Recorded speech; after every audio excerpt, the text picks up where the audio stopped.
Well, hello, my dears. Just checking the audio. Welcome back to the Sunday stream. We are now streaming. Thank you for hanging in there as I ate a Quest peanut butter cookie and drank a Diet Dr. Pepper like the wild man I am. Okay. So, we are in the very last chapter of Dion Fortune's SANE Occultism. A mixed work, a mixed bag, I must say at this point. Lots of great information broken up by chapters that are clearly homophobic, and there's one I'm even going to have to leave one out from this session, unfortunately, but I will explain that. But overall, a very good, although very dated work that should be reassessed by modern people with a critical eye. With a critical eye, of course, just like anything, just like Crowley, just like any of these old writers, they the appeal to authority is only so good. But we should read all of them, grapple with them, even very controversial ones that are clearly on the right, like Julius Evola. You can still learn things from these people, right? You don't have to agree with them in their... Same with me. You can learn tons from me without agreeing with my political opinions, as I'm sure many of you don't. But that's not going to stop me from saying them. Why, thank you. Okay, so hopefully looking good, hopefully sounding good. I think that I have fixed the issue where computer audio is too low, so please let me know if you get any issues. If you haven't already, please, I did a 4-hour live stream in the week on the human trafficking in the Voodoo religion. It's very shocking. I've been trying to tell people about this for nigh on 20 years. People don't listen to me. Hopefully they'll listen now. Go take a look at that video. It is very important, and it's so important that I may make another video. So, I owe you guys a couple videos. I think that I have... One is the book tour, and one is the top occult movies of all time video.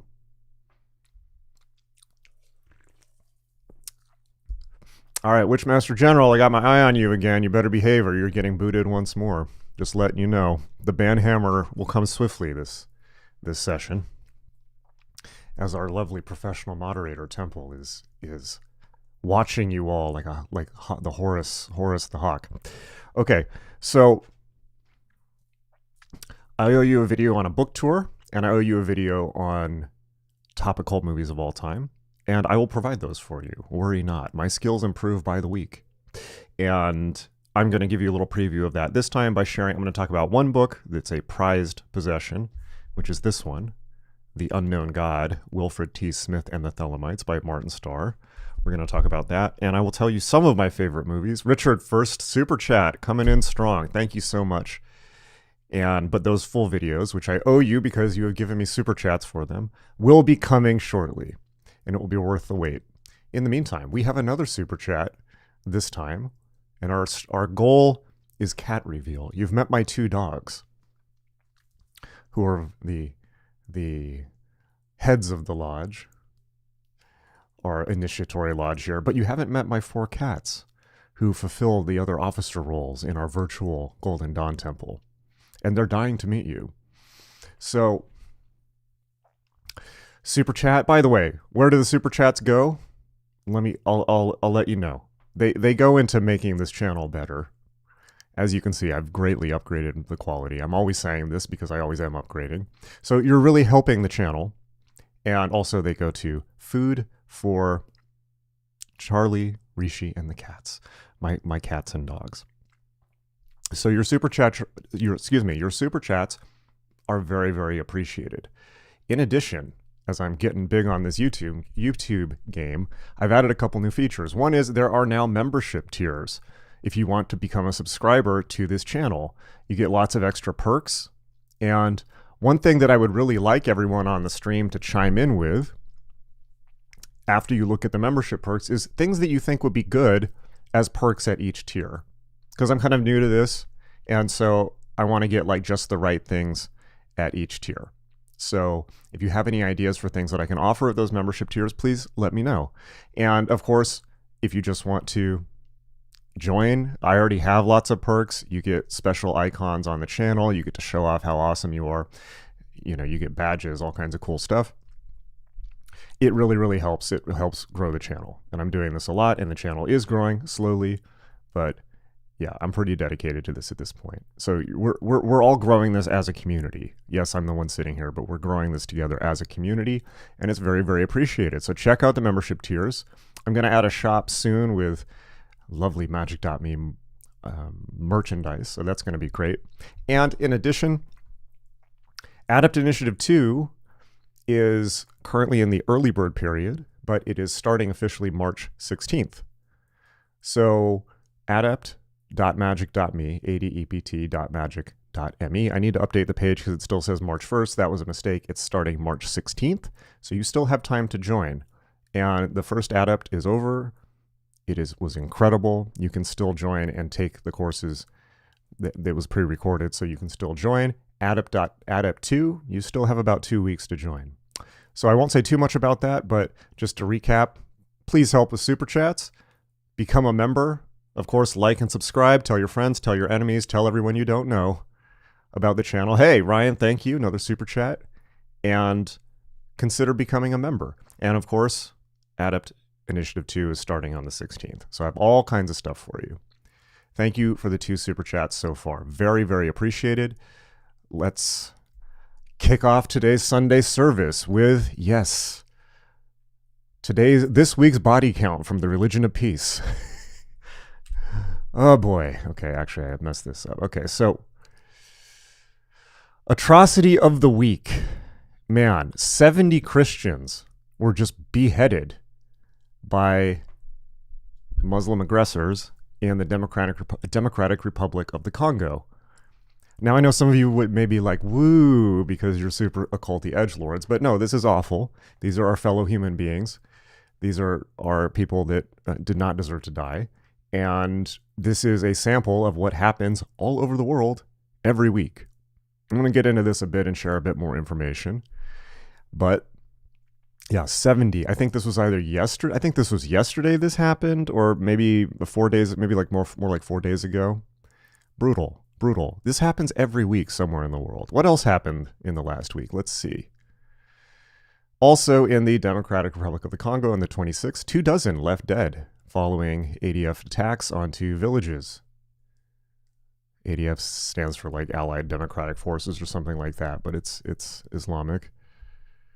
And then 2 days later in Pakistan, a cleric and 6 worshippers are killed when a Religion of Peace rival sets off his unaliving belt at a mosque. Well, that's pretty brutal. There were only 3 this week, but they were extra rough compared to last week, so the body count is much higher. So let's talk about that real quick. I just want to play you a clip from one of my favorite YouTubers, Rabbi Goldstein, the chief head rabbi of South Africa, who is talking about this situation. I love this guy. I get a ton out of his videos. I highly recommend following him. He's a great model of what actual spiritual and moral power looks like. Most occult people have never seen spiritual power. They don't even know it exists. Most occult people, for that matter, are essentially materialists. They don't understand that there is a spiritual world. In some cases, there is a spiritual hierarchy. It's not even in their frame of reference. They haven't met people who carry that type of power. And real spiritual power comes from not just your own practice, but comes from working on behalf of other people. It comes from being somebody that other people require, right? So in the same way that, that I do for this community in some ways. So check this guy out. He has a lot to say about what just happened in Africa, and I think you will love him. Highly recommend his channel. And also, hopefully the audio's fixed, so let me know. Hopefully this audio sounds good. Let me know if it doesn't. On Thursday, February 13, 2025, at approximately 4 a.m., the village of Maibai in the Democratic Republic of Congo was surrounded by gunmen from the ADF, an Islamic terror group with ties to ISIS. In 2 separate attacks that day, the terrorists came hunting for Christians in the village, abducting 70 people, men, women, children, and the elderly, and forcibly marching their terrified captives to another nearby village called Kasanga. They tied their hands behind their backs and led them to a church in the village, brought them into the sanctuary, and beheaded them. How can this be? Beyond the sheer horror of this brutality, the desecration of a church, the monstrous cruelty, what is truly shocking is that no one in the world seems to care. Where is the outcry? Where are the headlines? Where's the media, the governments, the religious leaders? Where are the Christian leaders crying out for their Not flock? much. The terrorists Not much. didn't just murder their Christian victims. They took them to a church to behead them there, to send a very clear symbolic message that this was an act of religious war, jihad. This is not an isolated incident. There is a continent-wide religious war being waged against Christians in Africa. Each year, true. thousands of Christians are murdered, raped, kidnapped, and beheaded for their faith, burned inside their churches across the continent. The extent of the threat is massive. Security researchers have described the continent as an emerging global epicenter of terrorism. The European Union Institute for Security Studies has estimated that more than half of all conflict violence targeting civilians in Africa arises from Salafi jihadist terror groups. A report by the American Enterprise Institute finds Salafi jihadi groups linked to Al-Qaeda and the Islamic State are spreading and strengthening in Africa, and that these groups will grow more lethal over time as they develop military and non-military capabilities and gain access to resources and opportunities that will drive an increased transnational terror threat as they mature. All right. So, according to the Development Organization, okay, I'm not going to play the whole video. You can go check it out. This is the title is right here. So, great channel, fascinating individual with an interesting, very forceful and interesting take on the current situation. And he is definitely one of the people that I was watching at the outbreak of the conflict that really, really articulated a case of moral clarity. And I wrote him, I tried to get him on a podcast, but he's the head rabbi of South Africa. But I basically wrote him a fan letter saying, thank you for the videos you do. So go check out his channel. And let's talk about Dion Fortune. So look, this behavior, it doesn't matter what religion these people are on either side. This behavior is completely unacceptable in the 21st century. It's unacceptable anywhere in the world. And unfortunately, it's happening everywhere in the world while people are asleep at the wheel. And it will continue to, and this is why the weekly roundup on the antics of the religion of peace will be a permanent or semi-permanent feature of the Sunday services. Okay, so that's the latest in the horrors. All right, let's get into Dion Fortune. So we are wrapping this up. We are going to the very end. The first chapter. Very, very controversial subject. I don't know if you're all ready to handle this one. It is, yes, occultism and vegetarianism. Oh, this is going to ruffle some feathers. Let's see what she has to say. You know, it's interesting, especially Americans often don't get upset about nearly anything except, other than politics, but if you talk about diet or pets, they will lose their mind. Particularly diet. Americans are obsessed with diet. It's like it doesn't matter what your political background is. It's just an American trait. All right.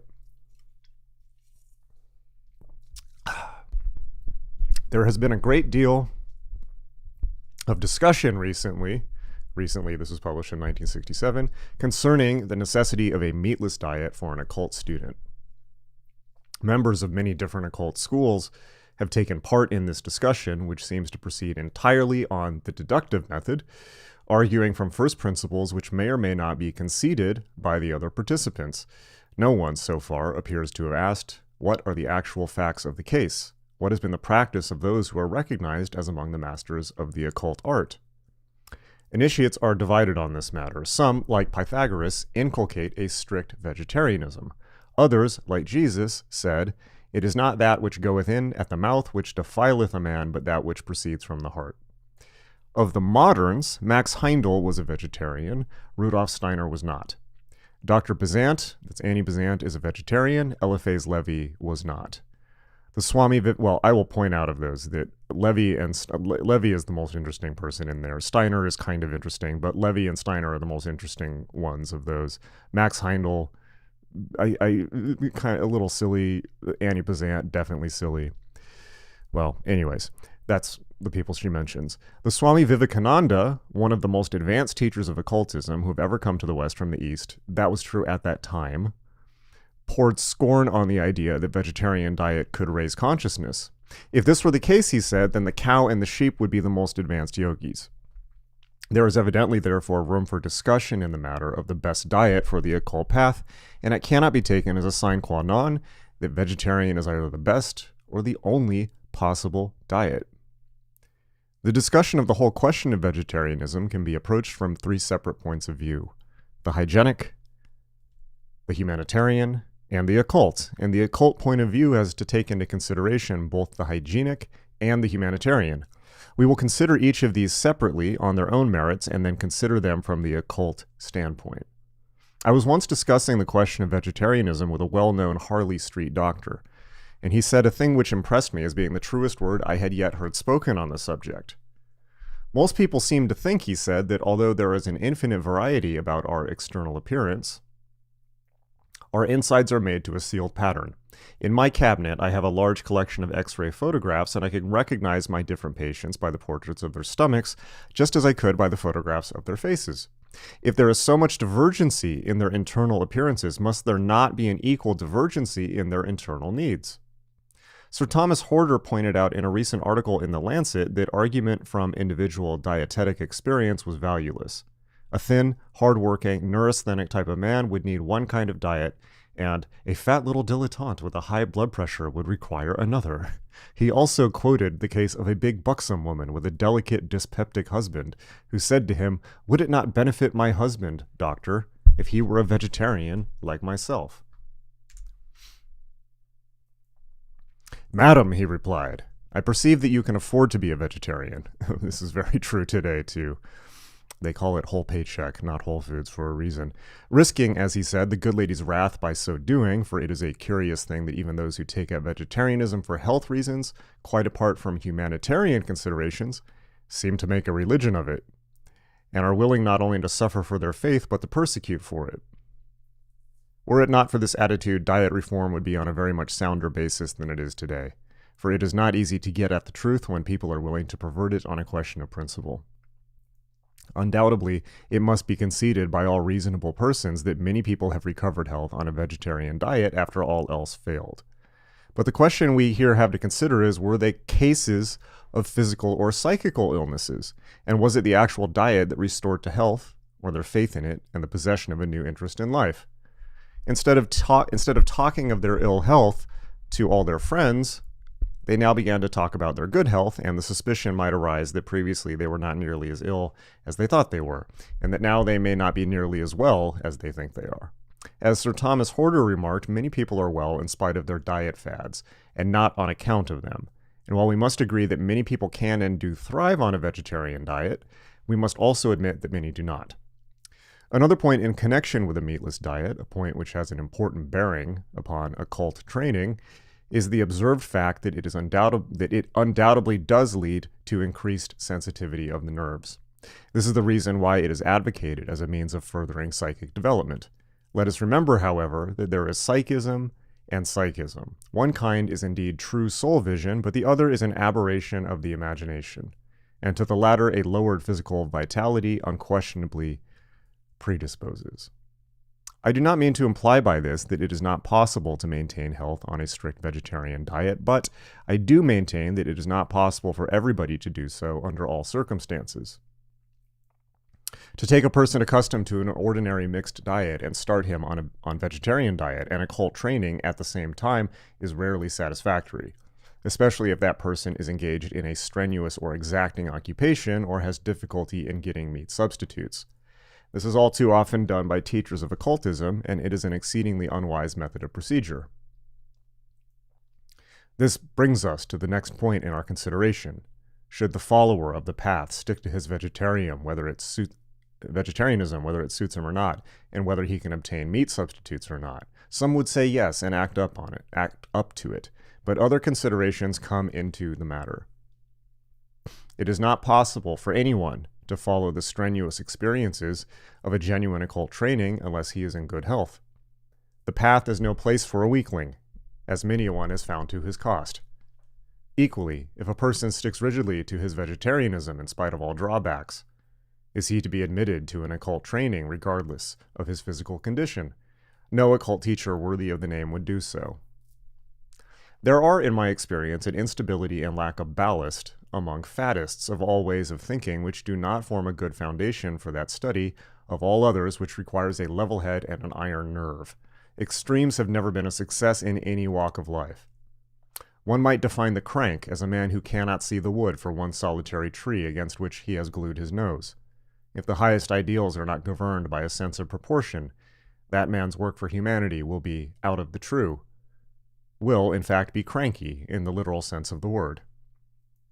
I am afraid that I have a constitutional dislike of extremes of any sort, and I believe that it is better to see life steadily and see it whole than attempt one-sided reforms. The more I see of the occult world, the more I deplore the general absence of an impartial and scientific attitude.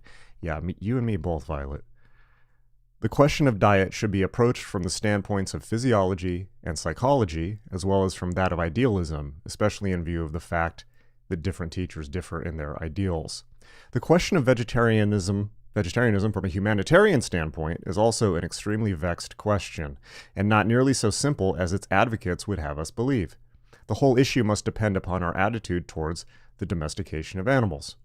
Was it wrong to domesticate them? Are domestic animals essential to civilization? If we admit that the exploitation of one natural kingdom by another is fundamentally wrong, people of sensitive conscience will feel it incumbent upon them to refrain from participating in that exploitation. But the exploitation consists of much more than flesh eating. The wearing of leather boots and bone buttons, the use of glue, size, hair, and 1,000 other of the byproducts of animal life have to be considered. To be fair, these are deeply considered by vegans and vegetarians these days.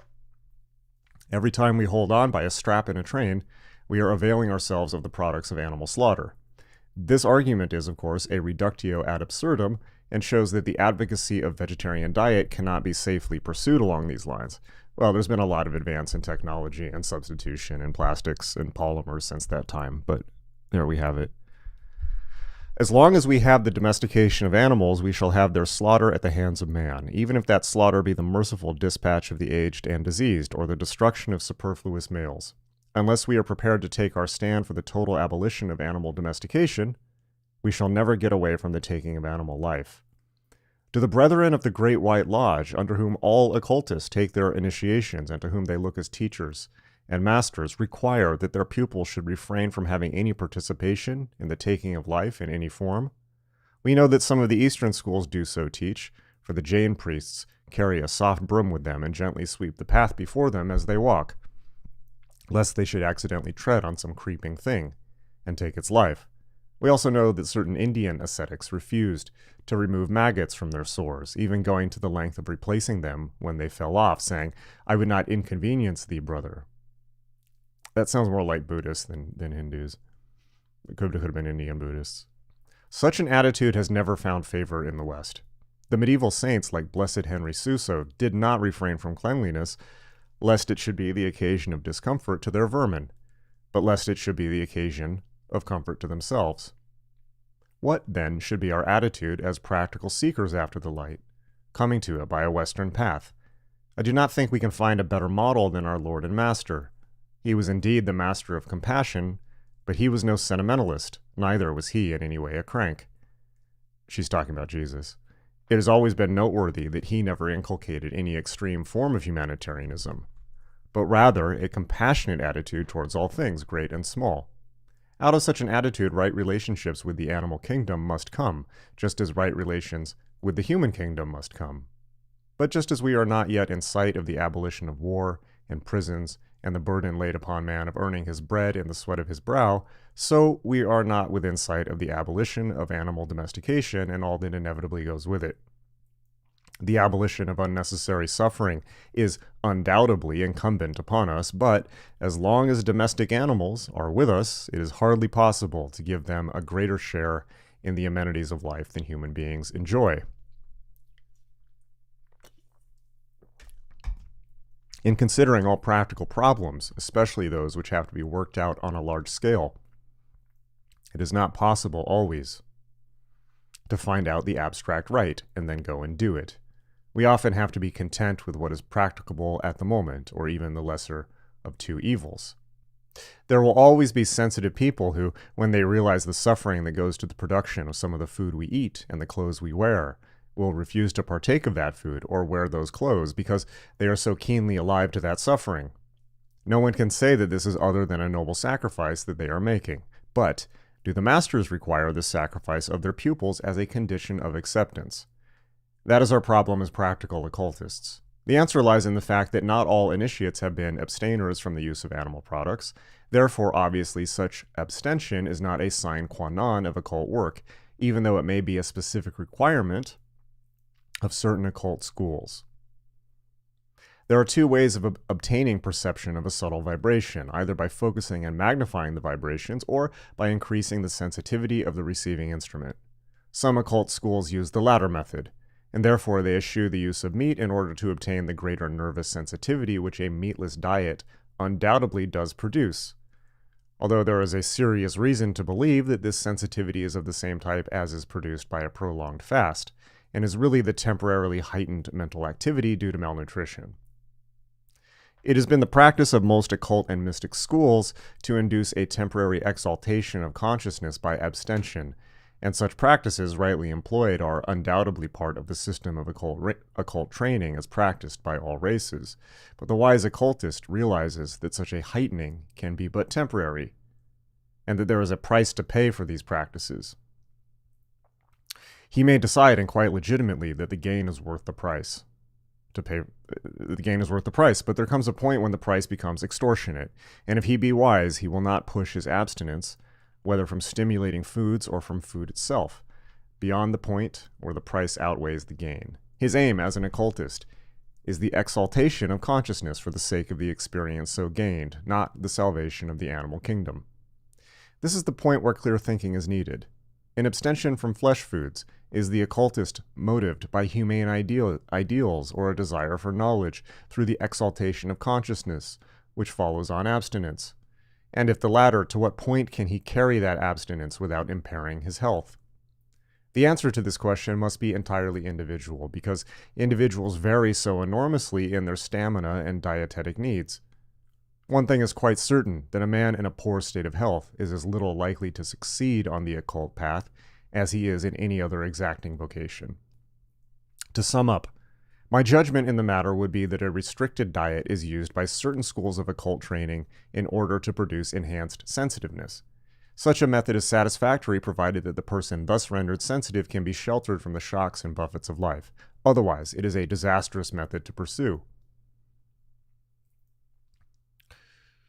It is a method which is seldom successful in the West because the Western Constitution is not easily rendered sensitive, and therefore devitalization has to be carried to considerable lengths before it becomes effective, and the line between refinement and debilitation is hard to draw. That might have been true in the 60s, but I don't know. I don't know about now. People are pretty devitalized already. This method is especially undesirable for anyone who is leading the ordinary life of the world and is obliged to work under the pressure of modern city conditions. That's definitely true. It is rendered additionally difficult by our cold and variable climate. She's talking about England. If, however, a student elects to enroll in an occult school which uses this dietetic method, he would naturally have to adhere to the discipline he has chosen. I therefore do not advocate the use of these methods in the West because I have seldom observed them to be satisfactory as a means of opening up the higher consciousness among Europeans. I would ask it to be noted that I do not include astral psychism. So we're getting into some of Dion Fortune's racial essentialism, which unfortunately is on full display in the next chapter, so you can take that with a grain of salt. she's a bit notorious for that. I would ask it to be noted that I do not include astral psychism under the term higher consciousness, and it very frequently produces a debility which renders any form of efficient work impossible. The advice that was given to me by my own teacher I believe to be sound. Follow the customs of the country in which you are domiciled, and thereby enter sympathetically into the life of its group soul. Be, however, on the abstemia side. Do not indulge the flesh, but do not estrange yourself from the group life by eccentricities and affectations. That's pretty good advice. The occultist needs to keep himself physically fit for his exacting work. If he prefers a vegetarian diet by reason of taste or conscience, by all means let him have it. There is no objection to vegetarianism as a diet so long as it is giving satisfactory results.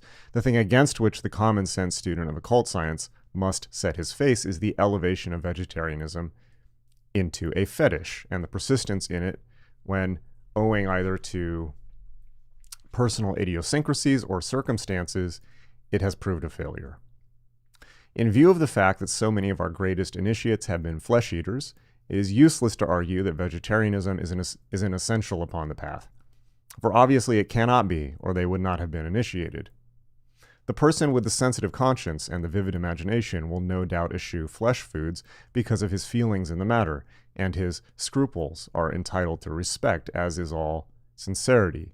But as sane occultists, we must deny the contention that vegetarianism is a sine qua non of occult development. We must also draw attention to the fact that the results of it are very often entirely negative from the occult point of view, and extremely unsatisfactory from the health point of view. Let those who wish to be vegetarians for whatever reason, humane or dietetic, have the liberty to be vegetarians, and if their health under such circumstances permits, follow any pursuit that seems good to them. But let us frankly face the fact that occult development is not dependent upon any particular diet, so long as that diet is healthful. And let us once and for all explode the idea that only a vegetarian can be an initiate, for the facts show us that this is not the case. Occult science needs to rely more on an appeal to facts, and less on appeals to first principles, which may very well be fanciful. It has not yet freed itself from the trammels of the Middle Ages, and still uses pre-Baconian methods. Yeah, still, meaning non-empirical. Because as I will contend, magic is not scientific and never will be scientific because its experiments are very, very hard to repeat with the same, because they're subjective. Magic is a subjective art and is based on one's internal consciousness and state of consciousness. However, magical methods can absolutely be empirical, meaning if I do a yoga technique and you do the same yoga technique, we're probably going to have more or less the same experience with the same markers, more or less. Right, and the qualities of that may be hard to replicate. They may be individual to each of us, but the broad patterns will be the same. And there's nothing more empirical in a way in the spiritual world than Raja Yoga and the Eightfold Path of Yoga, which is one of the reasons why I teach it so much and rely so heavily on it, because it's something that you can do and you can't falsify the results. So, yeah. Meaning magic should be empirical. It can't be scientific, but it must be empirical. And so instead she's saying magic has not yet freed itself from the trammels of the Middle Ages and still uses pre-Baconian methods, depending on argument and authorities rather than on observation and experimentation. Yeah, depending on argument and authorities, so rhetoric and appeal to authority, which are logical fallacies, or appeal to authority is, rather than on observation and experimentation. So what's the takeaway? Do your own experiments. Come to your own conclusions. I have been much struck by the fact that in the vegetarian controversy, which raged at one time in the pages of the Occult Review, no one appealed to experience, which would have revealed the undoubted fact that meat eaters were among the greatest of the world's occultists. I hold strongly the belief that we can only base our civilization on an ethical basis, but I hold equally strongly the belief that the ethic has to be sane and practical, and that the right way is usually halfway between two extremes. I deprecate the use of pâté de foie gras and ospreys, and equally, I deprecate the Eastern ascetic with his broom and his maggots. Likewise, I deprecate the attitude of mind that repudiates the use of fur but accepts the use of leather. I have my own doubts of the idealist who does not find the teachings excuse me, I also have my doubts of the idealist who does not find the teaching of the Gospels sufficiently lofty for his needs. Okay, so it's fairly practical. That's a fairly practical chapter, and it can be summed up simply by the law of Thelema, which is, oh, we got another troll, Stockopolis. Okay, mods on notice. So all of this can be summed up with the Thelemic ethic, which is just do what thou wilt. Meaning, not do whatever you want, but find the golden mean for yourself. Find the golden ratio for yourself. And I really do think from my own experience, it's kind of different for everyone. There's been some research published on blood types and how different blood types may require different diets. How valid that is, I don't know. But, oh, trolling. Please no schizo posting. It's just distracting. So in my experience, a vegetarian diet and vegan, even more so vegan, will definitely make you more lightheaded, more airy, much more spiritualized, meaning non-embodied, non-spiritual, non-material. Whereas if you eat more meat, you get grounded on the earth. That's my experience. Some diets are better for different practices than others. Right now we're doing the Adept 2, which is almost all based on astral travel, and I've recommended to students at least considering a vegetarian diet so that the practices of astral travel become a little bit easier. But I also have said to them, your mileage may vary. It's not mandatory, and you want to watch your results, and if you're getting too loopy, eat some meat and come back down. So you might want to think of it as more of like a fader slide than looking for an absolute. All right, let's check comments. What's up, everyone? We got a lot of comments. Thank you again for the 2 super chats. 8 more and we do the cat reveal.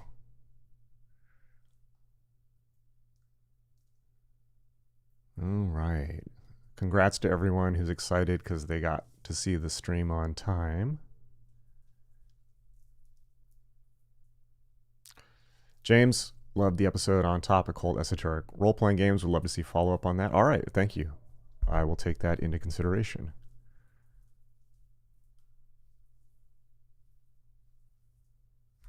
It's dangerous to take the headless right too literally. Yeah. Yeah, so, all right, let's get to Harley says, my brother is a vegan gay Christian. I'm a vegetarian. I eat cheese and eggs and go a long time without eating meat. After 5 to 6 months, I go out to Texas Roadhouse and get a steak, eat meat moderately. Yeah, I can do vegan for about 2 months before I get so loopy and lightheaded that I can't even function.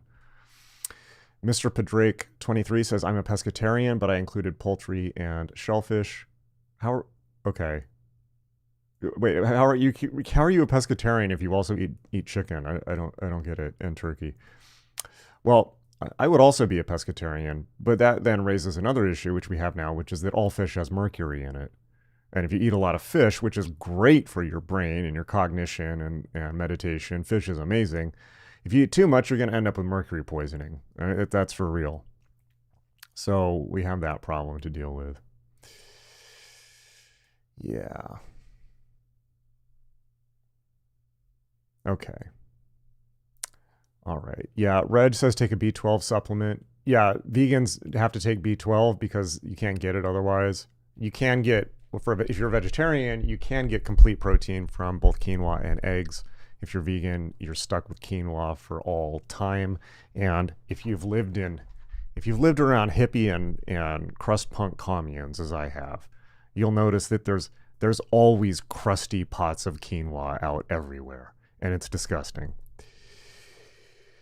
KS Moon says, I think getting rid of more sugar, including processed carbs, has been way more helpful for me. Yeah, I've cut down on eating heavy amounts of meat, but I'm not so sure about vegetarianism and keto.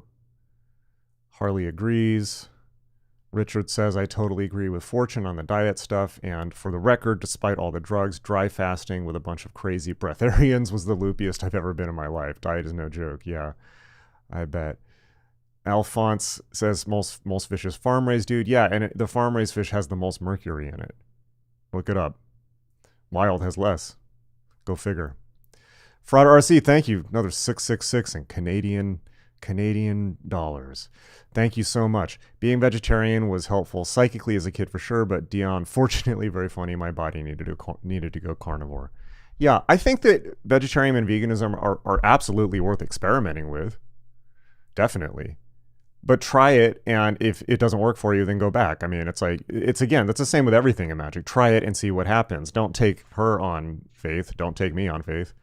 Insomniac prefers a carnivore diet. It's really find what works best for you. Now, we can get really, really detailed with this, where we've got lots of problems now that Dion Fortune didn't have in the 60s.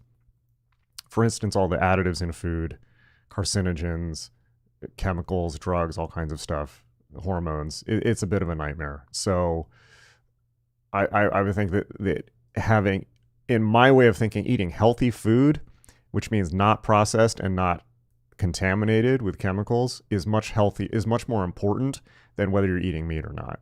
In my way of thinking, the best way to eat, and this is just me, is if it doesn't occur in nature, don't eat it. So eggs occur in nature, meat occurs in nature, vegetables, fruit, all this stuff occurs in nature, cereals all occur in nature.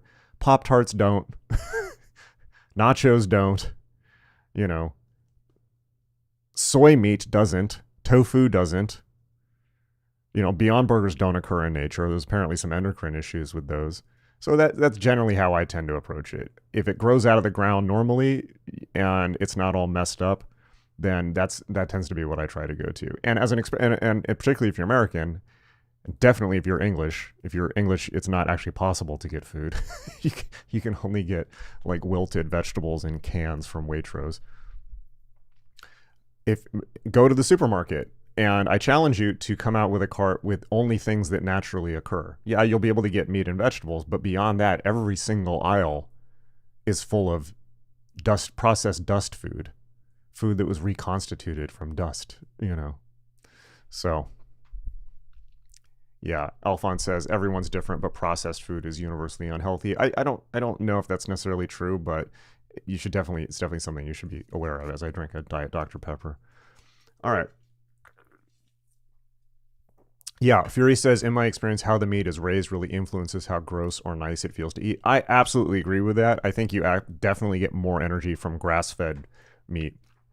And for me, ethically, here's how I eat meat.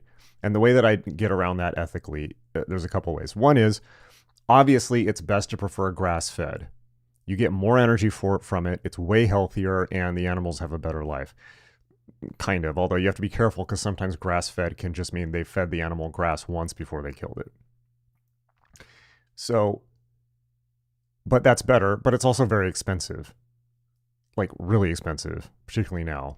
And it's just like, you can't be dropping $20 every time you have a steak, every time you add meat to your food, you know what I mean? So the other way that I tend to get around that is very practical, which is I go to the supermarket and I look for the meat that's about to expire. And because of insurance policies, it's probably not going to go bad for, another 3-4 days and longer if you freeze it. So I just look for the stuff that's discounted because nobody's buying it. And then I buy it and... Oh, no, we're giving out my email on the stream. No. Sorry. Frauder, you have my email, hopefully. We don't want to give out my email publicly. So, you can give the support email out. All right. So, I forget what I said. So, yeah, so I get the stuff that's about to go off. And then that's just perfectly fine. And it's half off usually. It's discounted. And they're going to throw it out anyways. And I feel that if I was a cow and I got slaughtered and chopped up to feed a bunch of random people, I would prefer that at least it got eaten and used instead of chucked in a landfill. Right? So I feel that that's, with our current system, that's a good ethical way around things. All right. Moving on. We got 7 more super chats. And then... Okay, you got me on Instagram. We're good. Okay. I will hopefully be doing a podcast with Frauder RC soon. Okay. Whew. So the next chapter is one I'm not going to read. It's called Eastern Methods and Western Bodies. And this is Dion Fortune at her most no, it's me catfishing you, frauder. It's Dion Fortune at her most essentialist, race essentialist, where basically her argument is that Eastern methods are suited for people from the East and Western methods are suited for people from the West. I don't think that's the case. And particularly because she gets into science because people from different races have different endocrine systems, I don't think so. I will say that if you want to make that argument, it's better to make it from from the lens of cultural conditioning, because practices are culturally dependent, not because of race essentialism in the slightest, but because, for instance, if you grow up in a Christian culture, angels are going to mean a lot to you, and Hindu gods not so much. Whereas if you grow up as a Hindu gods are going to mean a lot to you, whereas angels not so much. So I think with everything, the best policy is just to combine the best gear from all cultures in the world. And I think Crowley was very on point with that by combining magic and yoga into one system, and also Theravada Buddhism into one system. And it works very, very well. So I don't go in for race essentialism, I think, and I also don't go in for claims of racial appropriation unless it's very, very blatant and someone's stealing, right? I think that we, as the human race, we are all woefully underevolved. We are deeply underevolved, all of us, no matter where we're from, and we all have a long, long, long, long, long way to go. And we should all be sharing the best techniques so that we can all advance together. And so when it comes to meditation, are the best techniques from the West? Hell no. No way. No way. The West barely understands meditation. The best techniques are from India and from the Buddhist countries. It's that simple. We don't have technology that good. We don't even understand it. Okay, for some reason the chat has gone out. Okay, there we go. So, yeah, the West doesn't have nearly as good of technology in that regard, in the slightest. For instance, okay, pranayama, asana, dharana, dhyana, that come from Raja Yoga, from Patanjali, or Theravada, that comes from Buddhism, Vipassana, profound techniques with tens of thousands, in some cases 10,000 years of lineage behind them. Okay, we'll compare that. What does the Golden Dawn have in that regard, which was the creme de la creme of Western initiation? Fourfold breathing. Breathe in for 4, hold for 4, out for 4. Okay, great. Now compare that to pranayama, Raja Yoga, Kriya Yoga, Vipassana. Just forget it, right? We don't have technology that good. Luckily, they are willing to teach us. You can go there and learn, or tons of people come here to teach. They're available. Those techniques are available. You can learn them from me even. I would argue that the East does not have any type of map reality even approximating the Kabbalah, which in my mind is the best map of reality ever created. It's on point. It's perfect. It's perfect. What does the East have in that regard? They don't. They have a lot of strewn about things, right? And particularly in India, the system changes between every village you go to, whereas the Kabbalah provides a standardization for the collective unconscious. The Kabbalah raises the study of the unconscious and invisible realms to the point of almost becoming a branch of mathematics. It's phenomenal. There's nothing that good in the East than the Kabbalah that was brought to us by Sephardic Jews, and then which later became part of the Hermetic tradition through the Renaissance. We have better gear in that regards, and I will say that as an absolute. They have better gear in some regards. We have better gear in other regards. It's 2025. We all have limited lifespans. Why would you not want to use the best stuff from all cultures? So that's how I feel about it. So I'm going to skip this chapter because I don't think it's particularly relevant. All right. And it's pretty racist. All right, moving on. Chapter 18. Standards of Judgment. When the seeker after truth has come to the conclusion that occult science gives the explanation of life which satisfies his reason, and that the way of initiation is the ideal which satisfies his soul, what is his next step to be? Oh, interesting. So somebody mentioned the Abhidhamma. Interestingly enough, Crowley talks about that, and he says the Abhidhamma, which is, I believe, a Tibetan classification system, is the closest thing that the East has to the elegance of the Kabbalah. But it's still not as good. All right. But good. No, that's good. That's really good that you brought that up. I don't know why you retracted the message. That's a very good comment. I'm impressed that you know that. That's pretty esoteric. Okay. Let's see. He has a wide choice of literature on the subject, not all of which has the same viewpoint, though upon essentials it is substantially in agreement.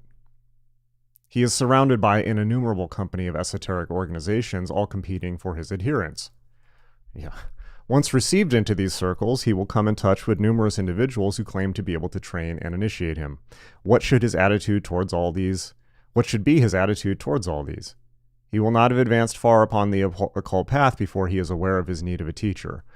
All the books tell him that initiation is essential to his progress beyond a certain point. How is he to obtain that initiation, and how, above all, is he to know which of the societies offering it to him is able to perform that which it promises? In the pursuit of his occult studies and in the selection of a teacher to whom at the outset he must give his adherence and whose discipline he must accept, the seeker after initiation needs to look, frauder, another Canadian dollars.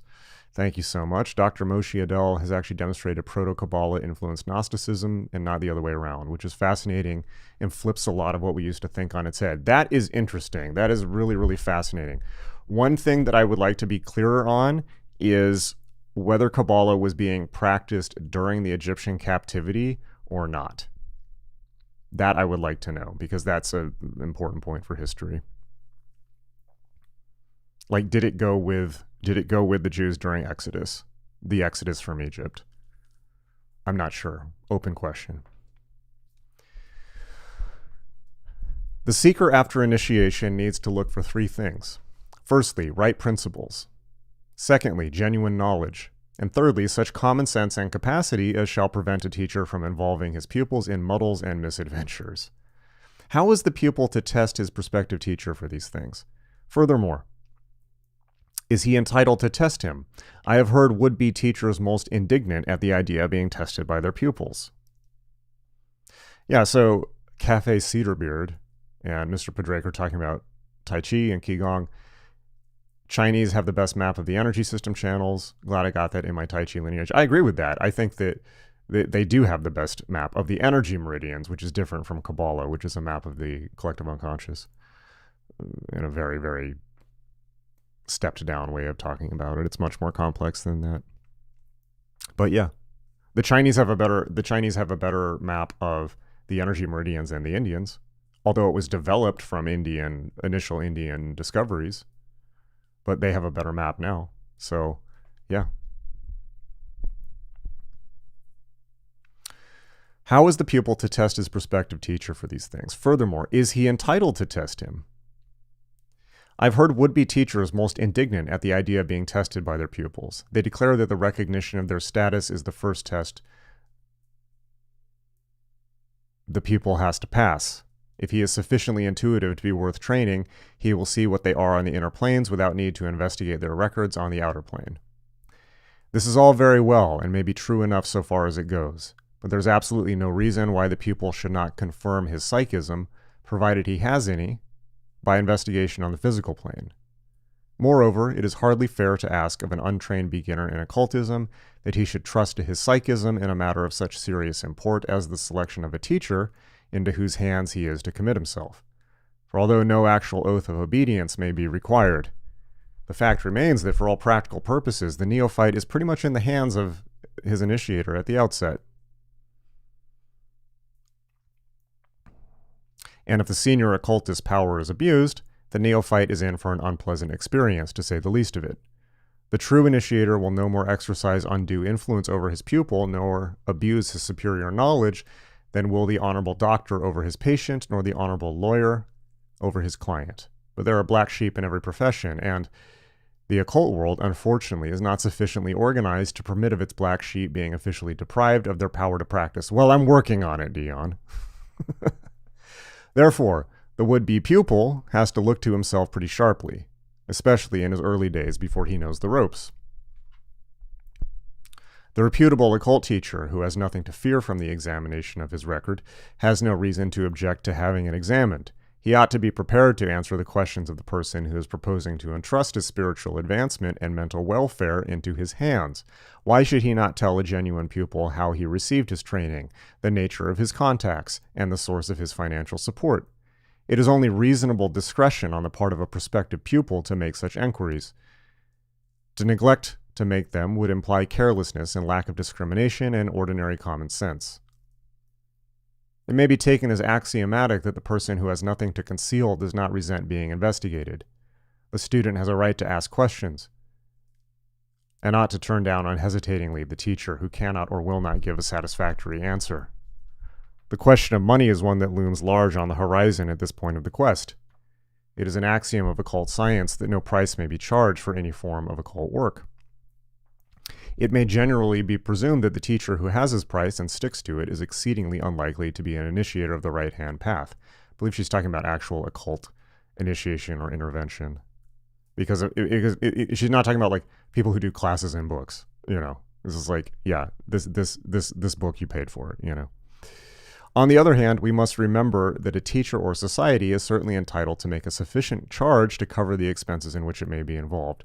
So this is like, for instance, the OTO charges dues, right? But they have to because they got to run those lodges. They got to provide the snacks and the food. There's just like practical realities, right? And a lot of people in the OTO will cheap out on stuff like that, from what I've heard. So you can't be running a lodge and everyone just sticks you with the bill. It's utterly disrespectful, right? So I think that this is a matter that people get very confused on. And I would say that in general, if you cannot charge people money to actually do spiritual work with them, I think. But in the context of a secret society, we're basically talking about this within the context of secret societies. So let's take the OTO as an example also. Do they charge for initiation? No. Do they charge monthly dues depending on how high of a degree you are? As far as I know, yeah. But they have to in order to cover their operating expenses. They literally have rent to pay for lodges and things like that. And nobody's just like, you can't just have the lodge master paying for everything. It's just unfair. So, all right. Printers will not work for nothing, and lecture rooms have to be heated, cleaned, and owned by someone. It is certainly reasonable to make a charge for value given on the physical plane because somebody is out of pocket in respect to it. Pretty moderate charges, however, will usually cover the actual running expenses of any movement. Well, that was then, this is now. There ought to be no fee in connection with occult work, which it is more convenient to pay by check than by coin of the realm. Another problem, however, comes up in this. Also, I would say Dion Fortune is very much of the wealthy aristocrat class of magic, like her and Crowley, and they're from a time and a generation where it was considered that a gentleman or gentlewoman didn't make money, they just had money, and that it was completely rude to even mention matters of money. And it's a class thing in England. And I would say this is completely inapplicable to modern America, where we're all just struggling to buy eggs. Another problem, however, comes up in this respect. The occult teacher has to live, and if he has no private means, must either follow some remunerative pursuit or live by his occult work. If that work is sufficiently extensive to make considerable demands on his time, he must either curtail his work or give up his profession. Under such circumstances, is the occultist justified in allowing his esoteric work to support him? Yes, if it is done in the right way.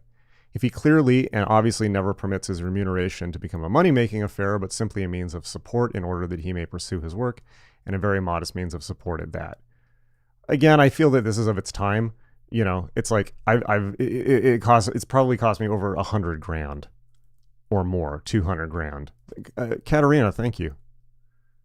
Much, much appreciated. Another super chat. You know, I just put another $1,000 into sound plugins. Right, so we live in a different time now. The seeker after initiation, but again, I'm not charging for initiation. I'm running a public outreach, so I find that this is different. The seeker after initiation must recognize that his teacher has to pay the butcher, the baker, and the candlestick maker, and not unreasonably demand that he should have private means or live on air, but he may justifiably have his doubts of the adept whose pupils appear to find him an expensive pet. It is very necessary also that the seeker should assure himself of the purity and cleanliness of an occult school. Occultism, as has been pointed out in a previous chapter, is not infrequently used as a cloak for sordid irregularities. I like that phrase, sordid irregularities. The occult forces, especially when concentrated by ritual, unless thoroughly understood and properly controlled, do undoubtedly act as stimulants to the baser aspects of human nature, self-aggrandizement and lust. Human nature in bulk is at best a doubtful commodity, but when it is submitted unregenerated to the powerful stimulation of occult forces, it is apt to be a highly explosive one. The seeker can form a concept of the purity of a school from the character and conduct of its leading members. What type of person wins advancement in this school? If he observes intelligence and integrity among its more prominent supporters, he may conclude that the inner workings of its organization are satisfactory. It will be noted that the qualities for which he is instructed to look are very mundane virtues. Spirituality, devotion, psychism, occult powers are not reckoned among the qualities by which the true occult school is known. Why is it the seeker is counseled not to look for the things which he most desires to find? For two reasons. Firstly, because these things are so easily simulated, and secondly, because the possessors of the higher spiritual qualities do not wear their hearts on their sleeves for daws to peck at, and the person who goes off into unexpected trances in public is more likely to be an epileptic than an adept. All phenomena are most carefully guarded by the genuine occultist, and he will only exhibit his powers to people who have won his confidence. In any case, the power to perform phenomena, although it is a proof of knowledge, is no proof of integrity. That's very true. A man may be a very great psychic and also a very great rascal. There is no correlation between occult powers and spirituality. That is definitely true. The thing which is really of value in occult science is not the power to perform marvels or receive wonderful experiences, but the insight into the significance of life and the universe which its teachings give, and the power which its disciplines possess to raise the mind to spiritual realizations. If we look upon occultism as a means to spiritual ends, not magical ends, we shall obtain a true perspective. That's a very, very good point. If we look, and that's very, very succinctly put, if we look upon occultism as a means to spiritual ends, not magical ends, we shall obtain a true perspective. Very true. The psychic phenomena are incidental, a byproduct of the real work. Very true. This is the distinction by which the initiator weeds out his pupils. He knows that the person whose interest centers in the marvelous will never make a serious student. Therefore, he will not be inclined to attract a prospective pupil by an exhibition of phenomena because he knows that the kind of person who would be attracted by such an exhibition is not the kind of person who is going to be any good to him as a disciple. In a genuine occult school, phenomena are only shown to people who have passed their probationary period and been definitely accepted as students. The occultist who exhibits phenomena indiscriminately is either too ignorant to be aware of the significance of what he is doing, or too unscrupulous to care. With regard to the assessment of the actual knowledge which a teacher may possess, the seeker must again fall back upon the test of considering the caliber of the senior students by whom he sees the adept surrounded. He himself, as an outsider, is not in a position to form any first-hand opinion, because the more an occultist knows, the less communicative he is apt to be. The best way, those who speak do not know, unless they're total jackasses like me. The best way of forming an opinion, therefore, is to consider the type of pupil who is passing into the higher degrees. Are they people of outstanding intellectual and spiritual quality? For remember, spirituality alone will not take a man far in the mysteries. He must have intellectual powers as well. If one sees numbers of well-meaning and enthusiastic ladies of the lecture room tramp type, well-meaning and enthusiastic ladies of the lecture room tramp type being advanced to the higher degrees, one can be pretty certain that those higher degrees do not contain anything worth having. It is also a bad sign to see a teacher without pupil teachers assisting him. If he is operating a genuine initiatory system, he will have pupils coming along who are on the way to become adepts on their own account, and of whose services he is only too glad to avail himself in order to lighten his own burden and extend his work. That's something I would like to potentially explore, but that's a lot harder to do on the internet where you don't really know people than in an actual school. Basically, what I'm doing with magic.me is completely experimental. It breaks a lot of the old rules. It's a total experiment. It is, running an occult school over the internet, an outer order, rather, not an inner order in which these rules are highly apply. But, an outer public outreach system, let's say, it hasn't really been done before. And I'm not the only one currently doing it, but I'm the best. I'm the best at it. Ask anyone, they'll tell you. But it's very experimental. But where the leader is like a star and dwells apart, one of two things is certain. Either he has no system by means of which he can advance his pupils grade by grade, or he is of so jealous a disposition that he will not impart any real knowledge to anybody, lest he should be raising up rivals. In such case, he is of little use as a teacher. It is also exceedingly necessary to be cautious in entering into associations with a teacher who is known to be interested in political activities. Dun dun dun! Man, I'm just the worst. Those who desire to form an organization for a purpose which they... Okay, but this I did not do. Magic.me is completely free of my own political opinions. YouTube, Twitter, that's me. Magic.me, the school, my politics are not involved in that in the slightest. That's for everyone. That's spiritual training. So I keep those things separate. It absolutely is. Magic.me is apolitical, whereas I am political and I teach Magic.me, but the system and the group itself is not political. Those who desire to form an organization for a purpose which they desire to conceal I conceal nothing, have from time immemorial found in the occult system of organization a convenient cloak for their purpose. Okay, so basically what she's talking about there is where you have occult groups with grades within grades within grades, and then you get to a certain grade and they're like, okay, now we can tell you the real secrets. We're a terrorist organization or something like that. I can't say that. A rarist association. To be involved in such an organization is to lay oneself open to considerable unpleasantness. In my opinion, anyone who is taking a prominent position in any spiritual movement ought, in fairness to his followers, leave politics alone. It is not right to ask people to eat their politics and religion off the same plate. Then again, it may be asked, why should common sense and reasonable capacity in the affairs of life be regarded as one of the signs by which to test a teacher? It is well known that the spiritually minded man is often a child in worldly matters. Do not let us forget, however, that there is a great difference between unworldly unsuspiciousness and muddle-headedness, and we can see the two types well exemplified in the Vicar of Wakefield and Mrs. Jellyby, the concern of the latter for the natives of Boribulaga being such, according to Dickens, that she paid no attention to the yells of her own offspring whose head was jammed in the banisters. That's a very, very long-winded English way of making fun of people who are more interested in saving the world than their own kids. And there's lots of them. I had a huge Facebook fight with one last week, during the week. Quite apart from the general confusion, discomfort, and quarrels which are inevitable in the organization of an unpractical teacher, things which effectually prevent any steady work from being accomplished, there is a real danger in handling big occult forces in conditions of emotional disturbance. It is quite likely to lead to at least temporary unbalance.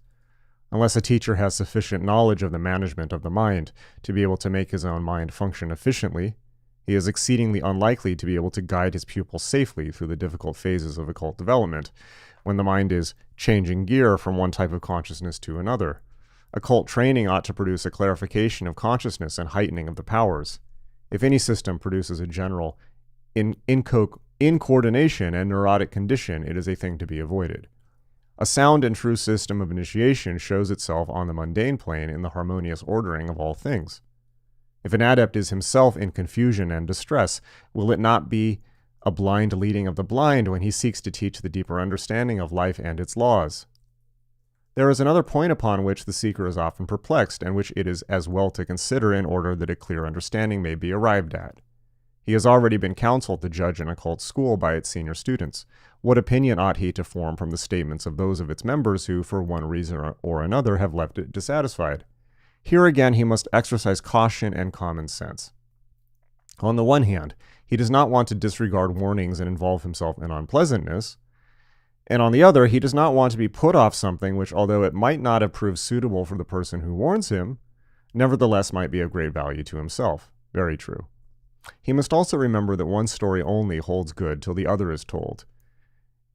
He must also remember that one story only holds good till the other is told, and that when he has heard the pupil's explanation of his reason for leaving, he has only heard half the tale. Very true. He has still to hear the teacher's opinion of the pupil before he is in a position to come to a judgment. Yeah, so for instance, I've had students who were going through, I don't know what, who I interacted with once, and then they projected all of their problems on me, and somehow I'm like, it's like they project, to be quite honest, it's like they've had extremely negative parental experiences, and then they project that on me and attack me, and then attack me to everyone. This is unfortunate. It's one of the reasons why I only teach online and not in person, because people with psychological training will know this is the phenomenon of transference. And there's a lot of things that I do to manage transference, for instance, being a complete madman online so that nobody thinks that I am some type of enlightened figure, right? And puts unrealistic expectations on me. I put my humanity on full display. And I'm proud of my humanity. I'm exactly as much in this mess as all of you, right? And I assure you, have many of the same problems. I sleep in too much. I smoke too much weed. I get into fights with my partner too much. It's just like, and just like all of you, and of course then we work through them, and then but I'm beset by the trials and tribulations of life on a day-to-day basis. And if you don't believe me, like the second I start thinking that I'm somehow in higher consciousness, believe me, both of my dogs will be right there glowering at me saying, "Why the hell are you not taking me out for a walk?" Believe me, the canine digestive cycle waits for no man, shall we say. So, but at some point, it's inevitable somebody, will just project something on you. Or you see people will somehow project that, they want to take me out because they think they should be getting more attention than me, things like that. This is all ridiculous, but it's unfortunately inevitable.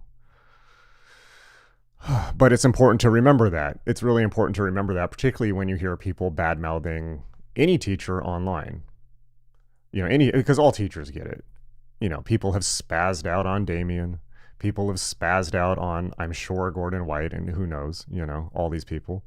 And that's not necessarily a comment on their teaching, particularly because we're all teaching on the internet. We don't really have a sense of who's watching and listening sometimes. So it's an experiment. All right. So yes, he must also remember that one story only holds good till the other is told, and that when he has heard the pupil's explanation of his reason for leaving, he has only heard half the tale. He has still to hear the teacher's opinion of the pupil before he is in a position to come to a judgment.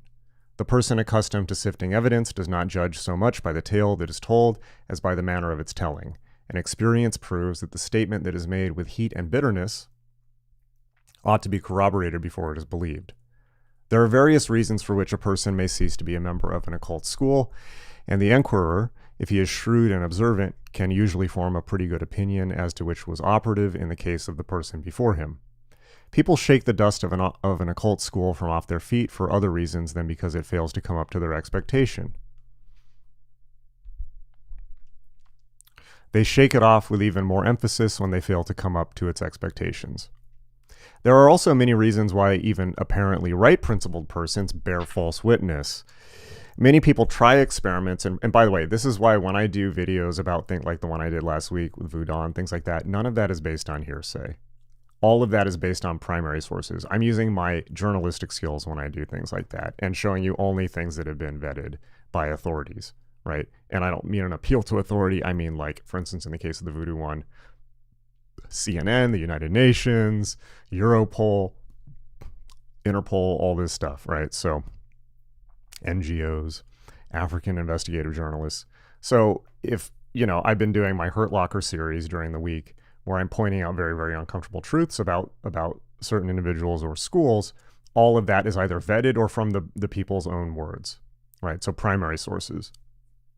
That's very different than like, oh, so-and-so said this, so-and-so about so-and-so, cancel culture. The person accustomed to sifting evidence does not judge so much by the tale that is told as by the manner of its telling, and experience proves that the statement that is made with heat and bitterness ought to be corroborated before it is believed. There are various reasons for which a person may cease to be a member of an occult school, and the inquirer, if he is shrewd and observant, can usually form a pretty good opinion as to which was operative in the case of the person before him. People shake the dust of an occult school from off their feet for other reasons than because it fails to come up to their expectation. They shake it off with even more emphasis when they fail to come up to its expectations. There are also many reasons why even apparently right principled persons bear false witness. Many people try experiments in practical occultism without the slightest realization of what it really is, and disregarding the instructions of their teacher, burn their fingers. Cases also occur wherein people volunteer to assist in some difficult and dangerous occult undertaking, such as the hunting of a black magician, and at the critical moment their nerve fails them. Are these people going to admit that their courage was not equal to their curiosity? They have to account for their defection somehow, and the more bitterly conscious they are of their own failure, the more bitter will be their denunciation of the leader they have let down. That's also true. We must also remember that there is a good deal of mental unbalance in our modern society. And just wait, Dion. You think it was bad in 1967, and it was bad in 1967. Yeah, you should see 2025. Ain't no sanity left. Oh, man. We must also remember that there is a good deal of mental unbalance in our modern society, and that nothing causes it to flare up quicker than any attempt at practical occultism. That's unfortunately true. Occultism is a mine of rich ore which well repays the working, and the fact that much of it requires smelting and refining should not deter us from the task.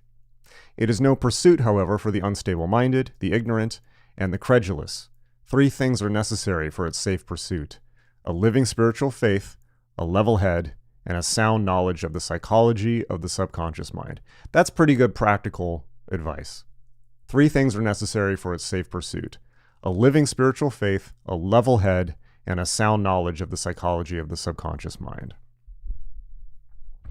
All right, and that was the penultimate chapter. We are now at the final chapter, chapter 19, the ideals of occultism. But let's check. Oh, we got 2 more super chats. Man, I was like totally wrapped up in that. Let's check. Oh no, I acknowledge them. Okay, we're 5 out of 10. So I'm going to check comments. We only have 1 chapter left, but we have 5 more super chats to go. If you want a cat reveal, one of the officers of the secret temple of Magic.me. The Magic.me initiatory temple is staffed completely by cats and dogs. So if you want a cat reveal, because there's 4 of them, if you want a secret chief reveal, we need 5 more super chats.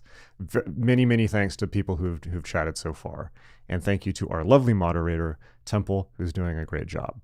Okay, corralling some of the madness I see. Okay, let's see. Alphonse says Western meditation is building things. So Fortune talks about that in Mystical Kabbalah and says that Western meditation is magic is generally more about externalizing. And I think there's some truth to that. The Cameron Hunt says the Egyptian captivity has little archaeological evidence available. As I understand that, I don't know. I can't comment on that. I would be surprised if that's the case. Okay. Alphonse says we are working people, yeah. So there's some question about the historicity of Exodus. I am not qualified to comment on that one way or the other, but it's definitely a fascinating subject. One thing that you are not at a loss for now, let's take the example of Magic.me, okay? Everything that I teach at Magic.me, you can go find in books. Like, I'll be straight up about that. I'm not giving you any secret information at Magic.me that people can't find already. In fact, a lot of the teaching that we do is out of stuff that you can find freely online, such as the Golden Dawn papers, some of Crowley's papers. That stuff is all free online. You know, if you want to start doing magic on your own, go get a copy of Liber E and Liber O by Crowley and get started. Right? And the reality is all progress in magic is individual progress of self-initiative. A teacher can't do anything for you. All initiation is self-initiation. Even if you take temple initiations, it's still on you to make it real in your own life. In the same way as if you go to a seminar or if you go to a talk and it's 1 year out the other, and you say, well, I went to go see so-and-so talk, aren't I special? Well, did you think about the ideas? Did you apply the ideas in your life? If the answer is no, then you wasted your time. And it's the same with occult groups and occult initiations. And by the way, that's important a thing to remember if anyone is involved in active lodge work. Magical lodges, which Fortune doesn't mention here, which is very much worth pointing out, really also are a question of you get what you give. You have to do the work. The lodge will pick up a lot of the work for you in terms of giving you a clear study path, of setting up for a Gnostic Mass or something like that. That's almost impossible to do by yourself. But they can't do the work for you.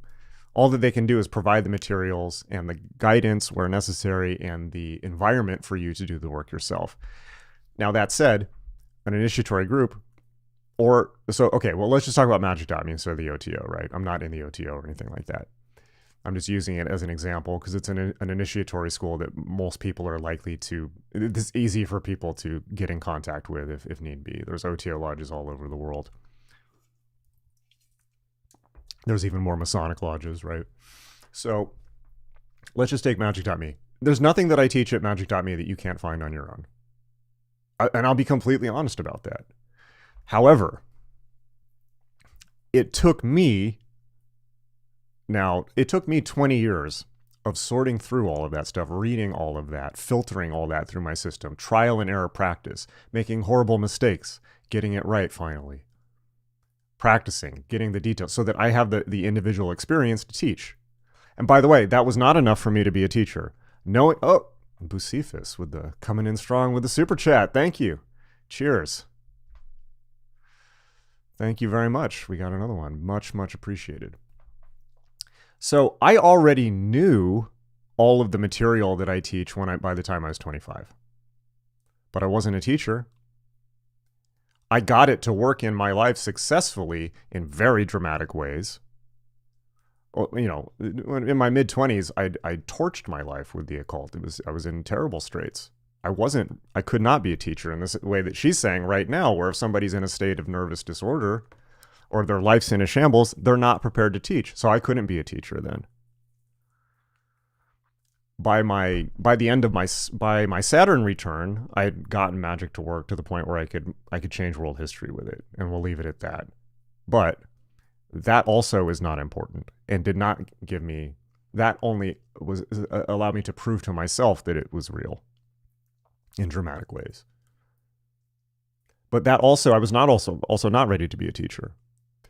Now, by my early 30s, I had stabilized my life using magical techniques. Now that's success. That's success that can be applied to everyone. But I still wasn't ready to be a teacher.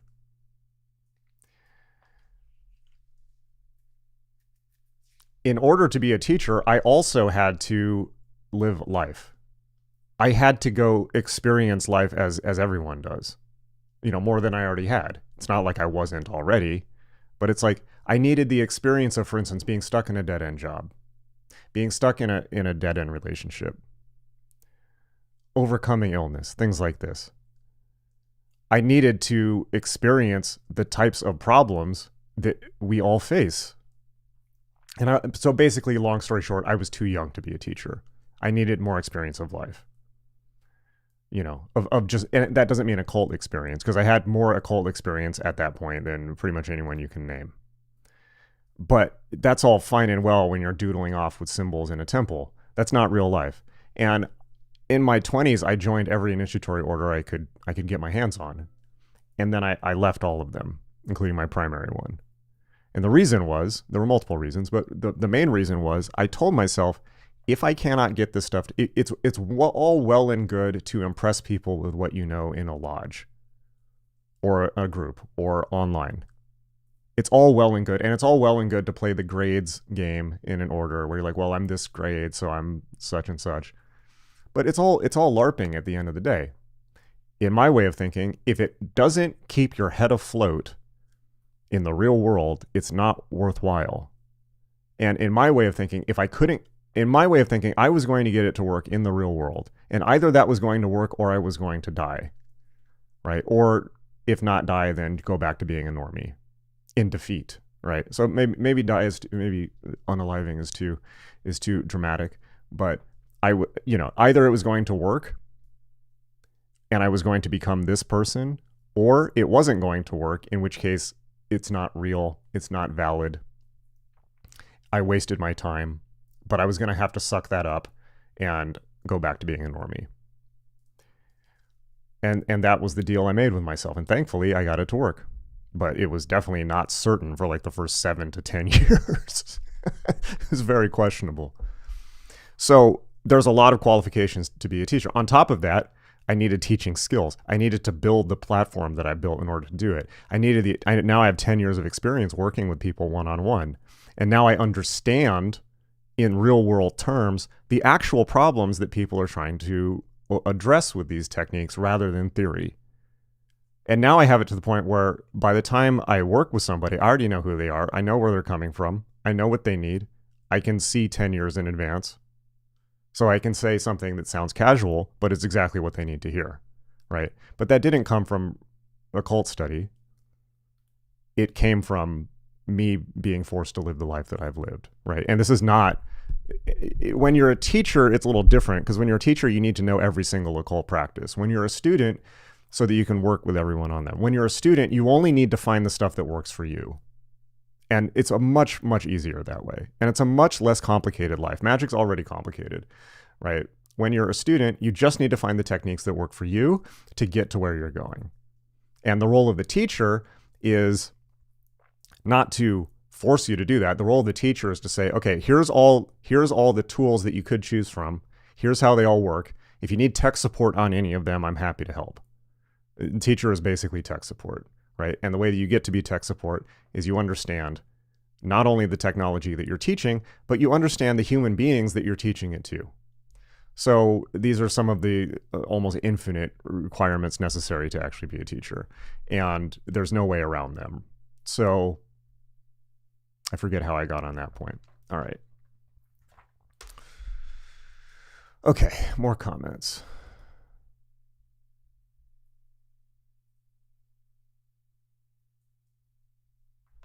The Sephardic Jews also brought fish and chips to England. No kidding.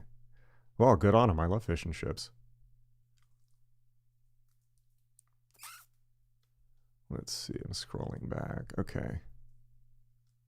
So, okay. Well, the question was, how does one get better in magic with no teacher? And I just went on a ramble.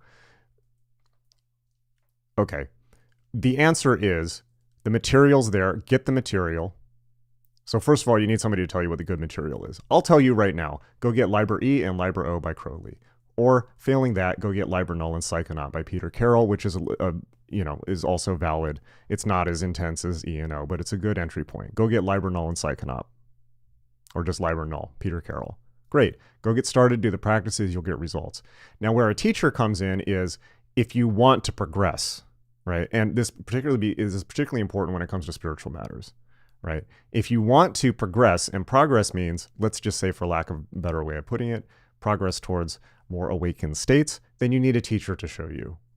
So the answer is the teacher becomes necessary at a certain point. However, if you are, and listen to me closely on this, if you are a sincere occult student, it is also you that is manifesting the teacher. You've heard the thing, when the student is ready, the teacher appears, whoever that is for you. Right? And that's not necessarily me. Because remember, you're on YouTube, you're listening to me on YouTube, that doesn't mean I'm your teacher. I'm a teacher to the people who pay me to pay at magic.me to become students. They pay tuition, right? And that's a very, very small group. It's a very small group. And it's not just tuition, it's they put in the time, they put in the work, they go through the courses, and it can be grueling, right? So the people that I am teaching, and also, I also don't make a mistake, I'm not a guru. I'm not capable of handling people's spiritual karma or anything like that. I'm a guy that passes on information. So even at my level of teaching, it's still very, very, very low level teaching. If you want a real transmission, you got to go to, let's say, the masters in the Himalayas, in India. Luckily, many of them come here. Or failing that, go check out a self-realization fellowship. That's just one option. long story short, it is the student themselves that summons the teacher, if you will, when they are needed. So the teacher, in many ways, is just another occult tool that is then surpassed at a certain point. So, long way of saying there is only progress that you make yourself. Cafe Cedarbeard says the Hermetic tree does check out with the internal energy centers of Qigong. Awesome. Oh, got another super chat. Mark, thank you so much. Josh, guys, coming in with strong with the $10 super chats. Thank you so much. Thanks, guys. Really, really appreciate it. Thank you, everyone. Also, Strunk Zinxian, I missed, excuse me, your 20 Mexican dollars. Much appreciated. Thank you so much, everyone. Greatly, greatly appreciated. And we're only 2 super chats away from the cat reveal. All right. Alphonse says you learn magic from living life, not other people. Well, both. You can learn a lot from other people. You can't only learn magic from living life. It's actually a skill you have to learn, but you need to do both. Harley says, how did you become a 33rd degree Mason? I'm not a 33rd degree Mason. I'm a 32nd degree Mason, Scottish Rite. Did I climb the golden ladder and grab the key to open the all-seeing eye? Yes, that's exactly how. No, it's if you join the Masons, there's obvious ways. But 33rd is only they award it to you. You can't ask for it. That's for lifelong service award, basically. Alphonse says we have mathematics, though. Why use the Kabbalah? They're totally different things. Kabbalah has a mathematical aspect, but it is not itself math. I sometimes colorfully call it the branch of mathematics concerned with the making of meaning, but it is not literally a form of mathematics. And they assess different things. Alphonse also says mathematics, physics, chemistry is just proven magic. In a sense, that's true, right? Remember, John Dee was the person who introduced geometry and geography. John Dee is the person who introduced geometry to England in the first place. And he said in his introduction to Euclid's Elements, math is magic. It's our best technique for talking to God. But that dovetails with Kabbalah. Physics, chemistry. Yeah, chemistry used to be alchemy. It's just proven magic. Science is the product of the magical tradition. So there's some truth to that. All cultures mix and always have. True. We got someone who's English and they didn't even know about the fish and chips. Yeah, I've never heard that. Amazing. Am I a Mormon? No. So Alphonse is saying all religion and spiritual stuff is pointless. This is not true. There's no... Okay, so your comments are looking less like they are in good faith, and I can see that Temple handled you. Thank you very much, Temple. Okay. Bless my beautiful beard. Thank you. Harley says, sorry, I've been smoking some good indica. You and me both. Frauder says, spiritual creatures exist as much as anything. Well, anything of their own plane. Alphonse is only in your mind. No, so I love Londiquette's phrase on this, which is, it's all in your head. Your head is just a lot bigger than you think. Meditate upon this. Alphonse is on notice.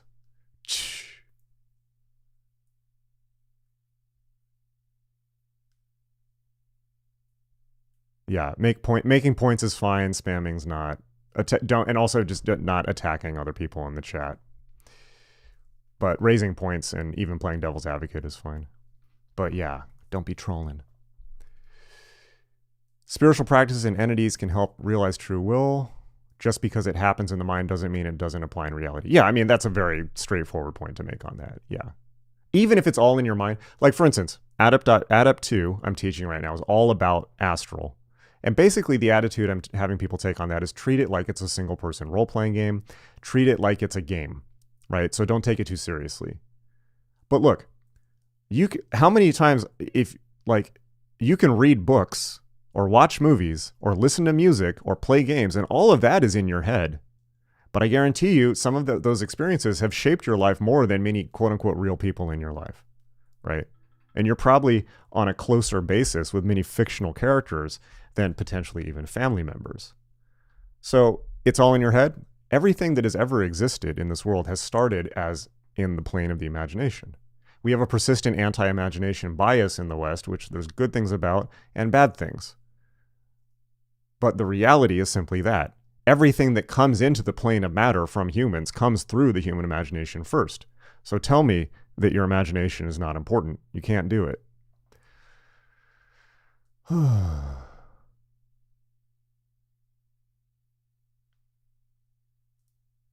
Frauder, oh, thank you. Says, you pioneered the way for us, Jason. I was aghast when I first saw the website. My friends thought I would be dismayed, but was thrilled. Are you talking about magic.me? Yeah, of course I get all the time. I don't get it as much anymore because I think at this point I'm just so doggedly persistent. People have just accepted that I'm never going away. But I got a lot of heat at the beginning of people saying like, "Oh, you're charging for this, blah blah blah." None of those people are around anymore or doing work. All right, thanks for coming, Fury.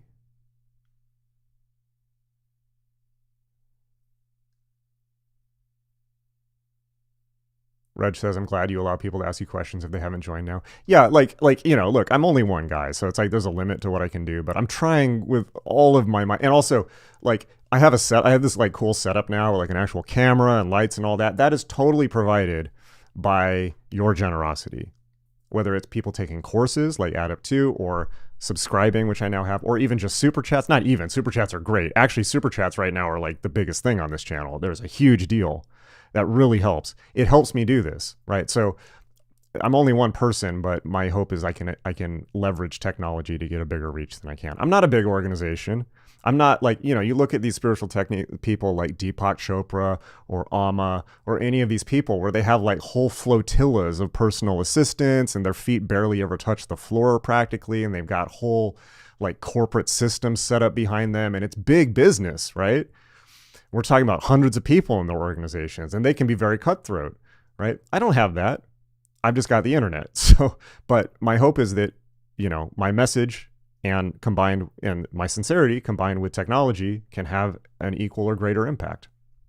But that's really up to you, whether it's of value to you or not. If it's not, then it's not, but I hope it is. And I try to do as best I can. Thank you again, Friday. You're just coming in with the super chats.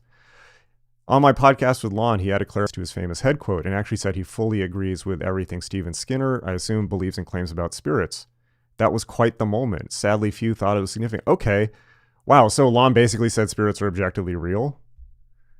That's wild. Well, that's even more reason not to mess with the Goetia, which I tell all my students. Yeah, there's doors you should open and doors you should leave closed. All right. A lot of great comments here, everyone. A lot of great comments. A lot of intelligent comments. I can't read all of them, but I'm just picking out a few, but they're all great, unless you're trolling. Another recommendation for the telepathy tapes. Force Wielder says, it's believed that aspects of the mind are other dimensions that appear in familiar ways. That's interesting. Oxford DMT trials. Okay, so I'm actually not up on the scientific literature around all this stuff. I just assume, I just start from the fact that no one believes in this stuff. No one thinks it's valid. But man, is it fun and man, does it work? So that's just what I have to say for that. If you want somebody who does know all the latest scientific stuff, which I can't speak to, Mitch Horowitz does. He's really good at that. Another super chat. Thank you, Ben. 20 coming in strong. Really appreciate it. Thank you so much. Very, very generous. Everyone's being very generous. Very much appreciated. And we are one away from the cat reveal. All right. Wow. Yeah, we got a lot of comments here. So Josh, thank you. Says, Jason is really the best online school. Your classes and courses are so good and one of the most knowledgeable magic teachers and spirituality teachers I've come across and most down-to-earth, solid. Greatly appreciate that. Thank you very much. Positive comments always touch me because I get a lot of negative ones. So I really, really appreciate it. I greatly appreciate it. Thank you. And I strive to live up to that.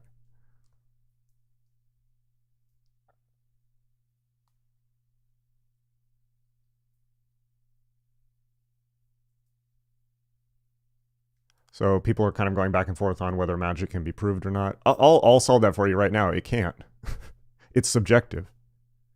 And my way of thinking about that is I never put magic in opposition to science. I don't. If anything, we need way more scientific and less magical thinking in this world. We got way too much magical thinking. Magical thinking is not the same as capital M magic, which is a system. Magical thinking is just, superstition. But science is where you go to understand the objective truth about the real world, not magic. Magic is much closer to art or psychotherapy. It's subjective. There are objective methods like yoga, like certain meditations, astral stuff like this. There are subjective methods that will work empirically, more or less, but it's not scientific, and it is much more subjective. Now, that said, in my opinion, it works a hell of a lot better than a lot of the openly available subjective arts like psychotherapy, or, it's like art therapy. Okay, great. Magic is a very, very complex system. It's the system that birthed science, and just because it's subjective does not mean that it is not valid. Subjective things are highly valid. It's just that we don't want to put it in and say that it's objective, because it's not. It's not. You can't prove it objectively. So I would suggest that if you think of magic much more as a game, like a self-realization game, a game you play to learn more about yourself, okay? A game you play to learn more about yourself, or an artistic process, or a self-guided therapeutic process, that's a much better way to look at it. Then you can start to see it for what it is, rather than saying, can people actually bend reality with their minds? I'll tell you right now, no. But people can sure bend their own reality with their minds, and that's what we're going for. So I hope that's helpful.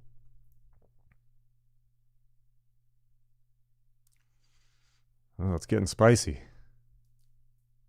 Alphonse says, sorry guys, I'm from Boston. How dare you? Anne is the Wizard of Oz. Anne is your Toto. Okay. Please cat, says Strunk Zink Zin. Well, we need one more super chat and then we're good. Alphonse, who wants to be Dorothy? Okay. Troll status confirmed. Troll status, thankfully he got handled. Okay.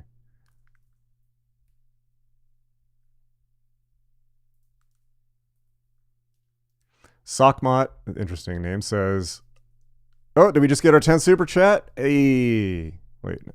Come on, YouTube. Dylan Birch, thank you so much. Coming in with the Canadian dollars. Just received Empire of Angels. Thoughts on swapping materials? Lon's Anokian Vision Magic says the sigillum need not be made of wax, for example. Depends on how serious you are. Lon also says, and again, I consider Lon the best living teacher of magic. I defer to him on many matters. Hey, another super chat. Thank you. Thank you, Yo Will. The cat's something I can't explain. Yeah, just wait. So Lon basically has the point where he says, if you can't, make them out of paper. If you can't make something on paper magical, you're not going to be able to make something from wax magical. Because what he's trying to point out is you're the one doing the magic. And I think that that's valid. Also, with Anokian, you can spend a year, as I did, assembling materials without ever doing any magic. So that's a hell of an overhead to get into something that you don't know what it is yet. You can do all the Anokian without tools, but the tools help a lot. In my experience, the full tools buffer out the current a lot so that it's a little safer. I will say this, ultimately, if you are really serious about it, which is a hell of a calling, because even for magical people, Anokian is such a high bar that may or may not be worth the effort. If you're serious about it, yeah, you need to assemble the actual things to specifications, because the angels in no uncertain terms say that you should do that. That said, when you read the spirit diaries, it becomes fairly clear that the order of operations there was to give the holy table to Dion Kelly, and the holy table was then used to transmit the calls of the Aethers. And the calls of the Aethers, in my opinion, are the main event, and you don't need any material for them. Modern occultists, of course, being the nerds that we are, have started geeking out on the table. And the best book for that is Anokian Vision Magic by Lon. And if you're going to go that route, yeah, you should build the material, but don't let it stop you from getting started. All right. So let me answer a few more questions, do the last question, and then we got the cat reveal. Do the last chapter, rather. I just want to learn magic and appreciate the teachers who are brave enough to share. Much appreciated. Thank you. Ave. All right,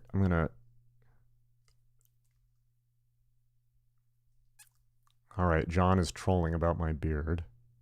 Well, if my beard's not long enough for you, good riddance to you. See you later. No one's holding you here. Adjay says there's a good reason why all the wizards have gray hair and gray beards, all them experience points they've attained on their journey. Cafe Cedarbeard says, OTO was like a halfway house to get me free of my Roman inheritance on the bad church stuff darkening my inner light. Then Taiji monk. That's pretty interesting. I think that's a good summation of the OTO. The OTO is very good at that. The OTO is largely set up to decondition people from Christian upbringing and get them towards a more magical viewpoint. And that can be a pretty tough ask for Western people, particularly with that imprint. But they do, I think they do a pretty good job at it. At least on paper they do. What's actually happening there, I don't know. I'm not a member, so I can't speak to it. But yeah, Tai Chi monk, that's great. That's great. That's wonderful. In many ways, even Crowley thought the Eastern systems were much more advanced. Josh says, that's why I respect you so much, Jason, because you're straight up and real honest, no BS. I greatly appreciate that. Thank you. Frauder says, Louv did show us all the way in the tech age. Hmm. Wingsbound, I'm very sad to hear that your bearded dragon passed away. Maybe we can all say some good things.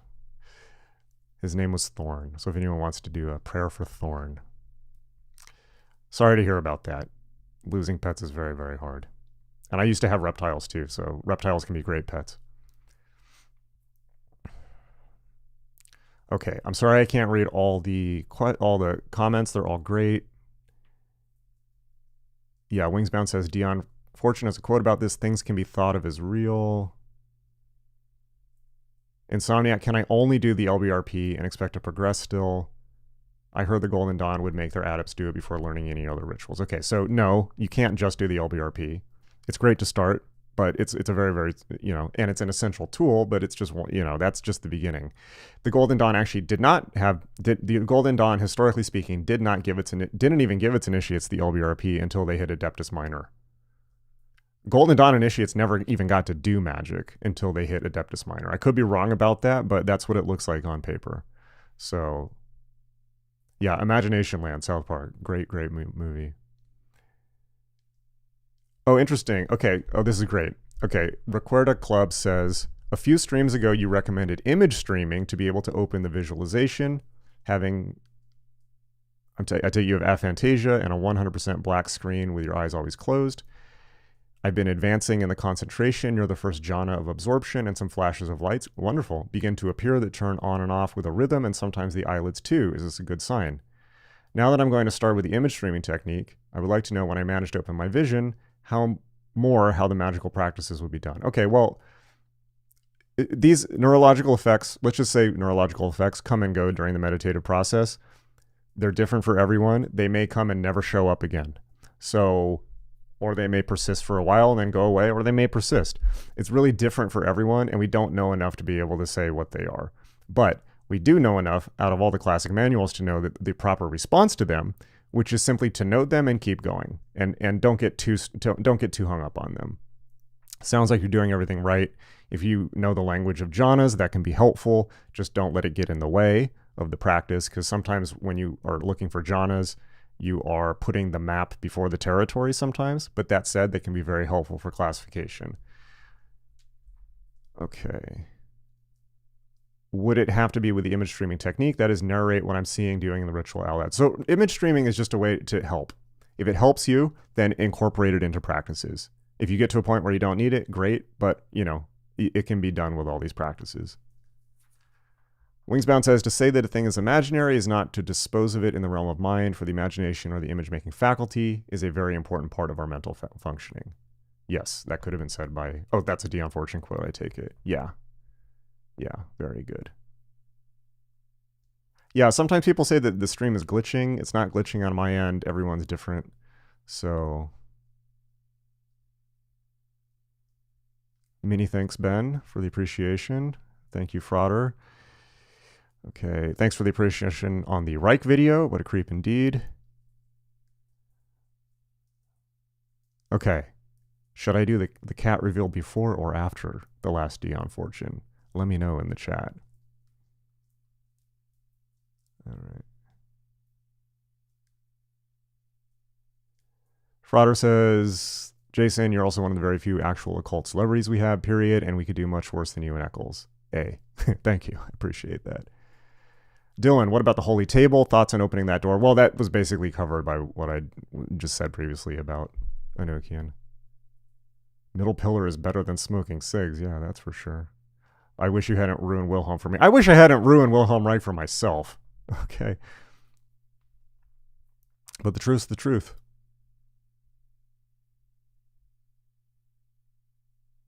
Got conflicting opinions about the beard. Well, it's staying, so get used to it. Oh, so Dylan says about the table, thank you. I was going to start with that, but I'm such a traditionalist, I was going to assemble it fully.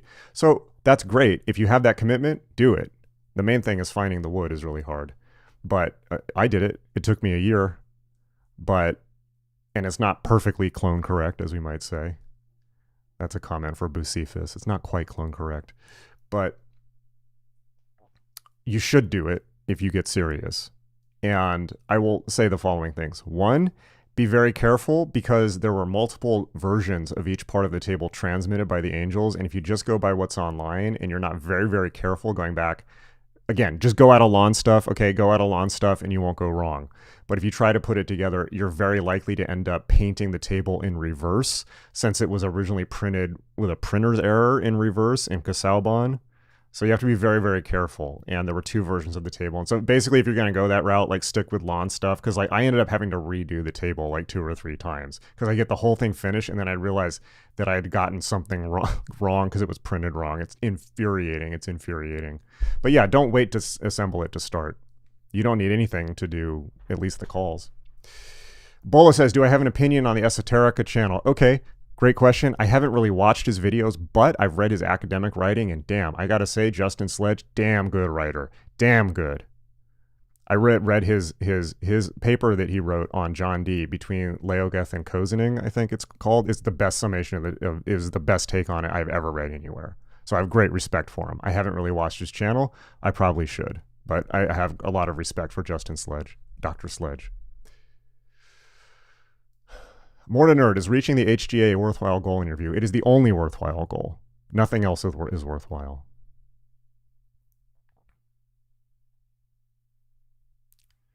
Thank you, Josh. Thank you for the beard quotes. Yeah, no, it's no need to console me about the beard. I'm quite happy with it.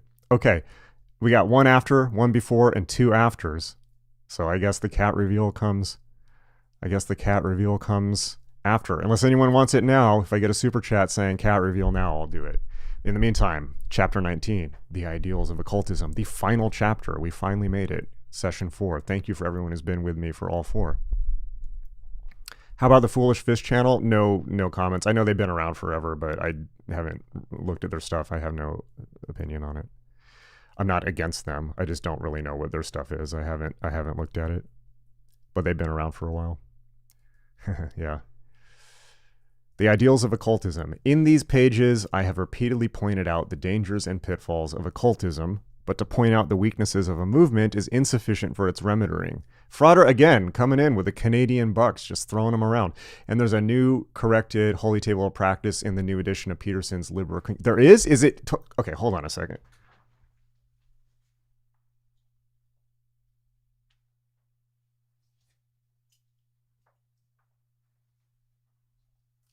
Are you kidding?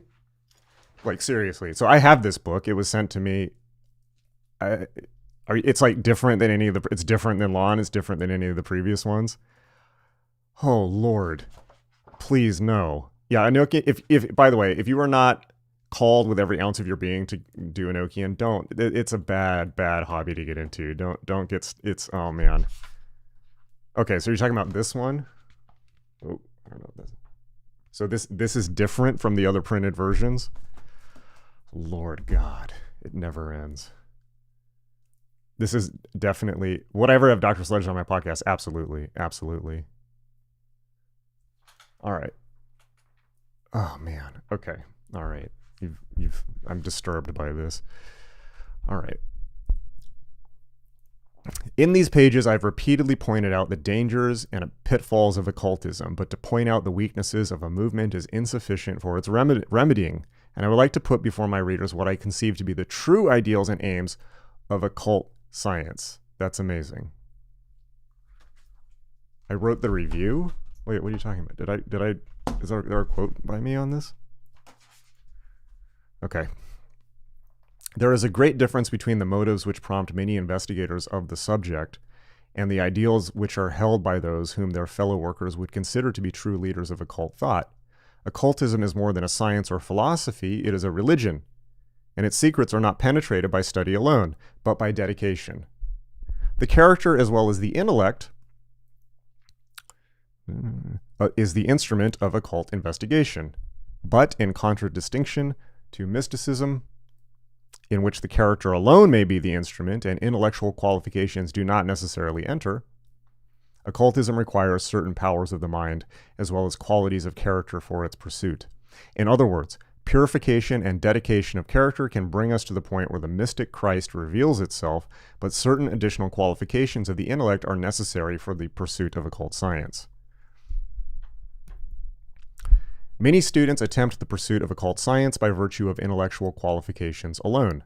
But these, on the one hand, can never hope to penetrate its deeper mysteries, wherein the occult powers lead up to the mystic revelation, and, on the other hand, are liable to contain very serious pathologies of the psychic life, among which hypertrophy of the ego is one of the commonest. There is only one true path to initiation, and that is the path laid down by immemorial tradition and beaten by countless feet. The path in its earlier stages is different. Okay, here's again with the root races, I apologize.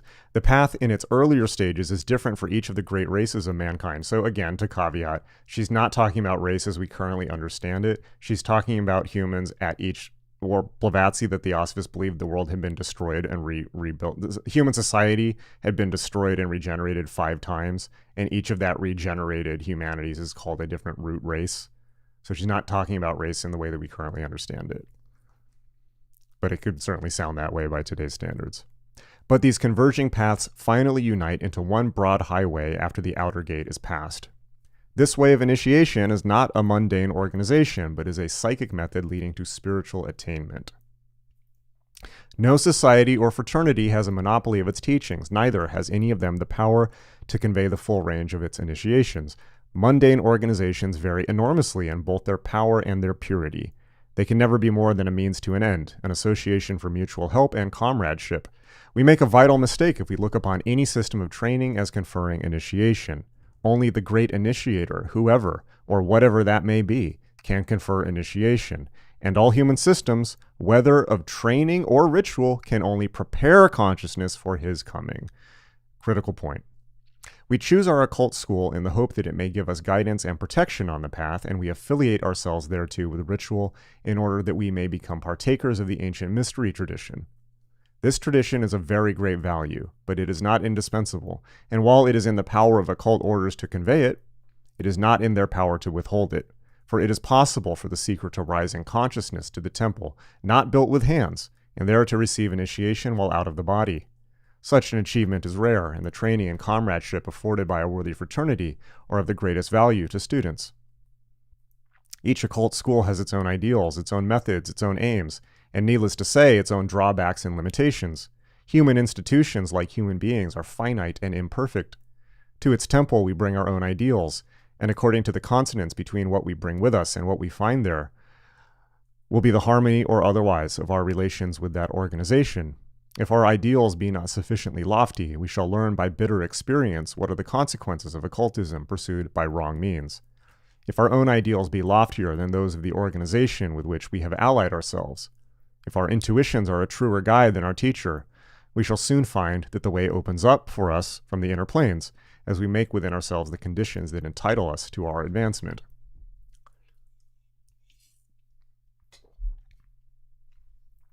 The schools of the true occult tradition train pupils solely in order that those pupils may the better be enabled to serve God.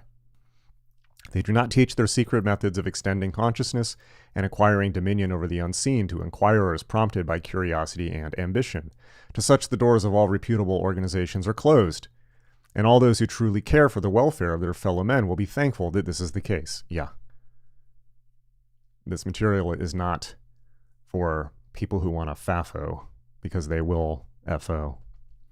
The true occultist holds his knowledge as a sacred trust, which he guards for the safety as well as the benefit of his race. He accepts and trains his pupils in order that they may share with him in that trust, and he accepts none as pupils whom he does not believe to be worthy of the confidence he reposes in them. And even after acceptance, he tests them carefully to ensure their fidelity to the great responsibility upon which they are entering. The true occult secrets have never been betrayed in their entirety. In fact, it is only the lesser secrets that are capable of betrayal. The higher secrets of the mystical consciousness are incapable of betrayal, because they are not communicated, but realized. Yes. Therefore it is. Yeah. Long way of saying, when you actually start doing magic, it has almost nothing to do with the books. The books and the teaching material will get you started. Or you can join Magic.me and save yourself 20 years, because the value of the teacher is showing you the path so that you don't have to find it yourself, but you still got to walk it. But you can save yourself a lot of time if you just find a guide who can tell you where to go. That's the value of it, one of the values of a teacher. Also, you can go to a teacher with questions if you get stuck, things like this. So, but that's totally true. Magic has almost nothing to do with the books, but the books can vibe you to a point where you can find your own way. Much and even more so the teaching, direct teaching.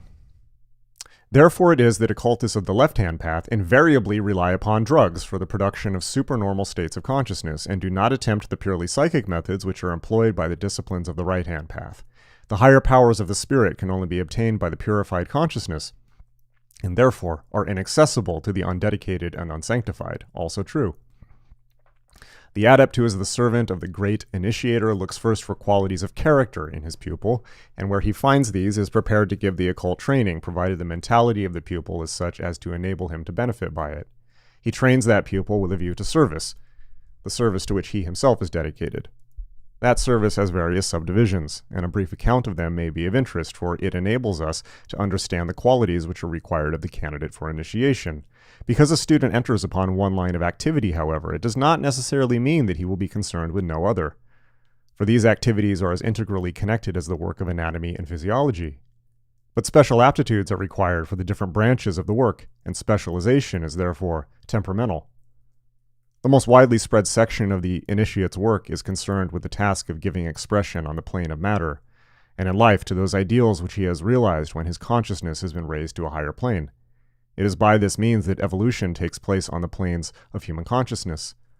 Okay, so here's where she's starting to get into some theosophical language here. Yeah. The logo-idol mind, i.e. the consciousness of the solar logos of this universe, which is not the same thing as the great unmanifest, the root of all being, is constantly evolving new ideas, and these ideas are perceived intuitively by the exalted consciousness of those great beings who have advanced beyond our human evolution and no longer incarnate in matter. Cooperating with them in their work as those we know as the lesser masters, and it is with these that the occultist is especially concerned, for it is they who train him and who expect his cooperation in return for the training given. In fact, they train him solely in order that he may be able to cooperate with them, and therefore dedication to the service of the masters is the essential preliminary to acceptance as a pupil by them. These accepted and dedicated pupils are given the training in psychism, which enables them to communicate directly with the masters under whom they work, and they are then employed in the task of relaying through to human life the archetypal ideas which the lesser masters have received from the greater masters, and which these have in turn perceived in the logo-idol consciousness. So this is pretty theosophical language that doesn't get used much anymore. All I'm going to say about this is it's a little bit more down to earth in practice, and I'll leave it at that. The pupil of the masters is there, well, not down to earth is the wrong way of putting it. Straightforward, perhaps. It's not that she's not talking about a real thing, it's kind of gummed up with theosophical language. The pupil of the masters is therefore the earthward end of a living chain of consciousness, which is employed in translating the archetypal ideas of the logos down the planes and finally bringing them to realization in matter. This can only be achieved by a soul which actually puts them into practice in human life. Many of these will be martyred by their fellow men, unready for such advancements, but their place is immediately filled by others, and so the divine impulse fails not. The archetypal ideas, by being thus lived out on the plane of matter, are implanted in the group mind of the race, and fructify in succeeding generations. It is interesting to note that none but members of a race can implant archetypal ideas successfully in its group mind. Okay, now we're getting into more racial essentialism. Millions of souls are engaged in various degrees of the task of materializing the archetypal ideas of the logos. Although the work of bringing through the first realization of a new ideal has perforce to be in the hands of the dedicated psychic, all who are prepared to hear and to aspire can cooperate in the task of working out those ideals on the plane of matter. In fact, the psychic, being by the very nature of his functions set apart and withdrawn from the workaday world of men, is not able to complete the task which he sets going, but has in his turn to hand on the torch to others. The pupils of the masters therefore gather about themselves those to whom they teach the theory of esoteric science and imbue with its ideals. And it is these, not yet equipped with psychic faculties, not yet called to come apart and be separate, who serve their apprenticeship by carrying out the logoidal ideals in their daily work among their fellow men in the ordinary walks of life. All the pupils of the masters, without exception, are recruited from among those who have thus served and been found faithful over few things. Another branch of occult work is carried on by those who undertake no mundane tasks at all, but live apart and in seclusion, occupied solely with mental work. They perform the same function for the race as the contemplative orders perform for the Roman Church. They are a mighty, though invisible, source of energy. This is also true. Their work is entirely racial, and it is not for the helping of individuals in their personal problems. Again, she's talking about for the human race. It is the activity of these mental workers, visualizing ideals and neutralizing spiritual evils, which steadies the nations. It cannot be too clearly realized, however, that the political work of the true initiate is mental, and incursions into political intrigue are to be deplored. The only exceptions to this rule will be noted in the next section. This applies to me as well. I don't get personally involved in politics. I make my opinions known, and I make what can be called steering recommendations for the human race. But I'm not like a member of the Democrat Party or the Republican Party or any of this nonsense. I'm not like out like canvassing or anything. That's very silly. So next time somebody says magicians shouldn't get involved in politics, just remember, I ain't. I direct politics. Herein we find the curious and exceedingly interesting section of occult workers which are known as the occult police. Oh, let's see. They might is this about me? Let's find out. It might be. It might be.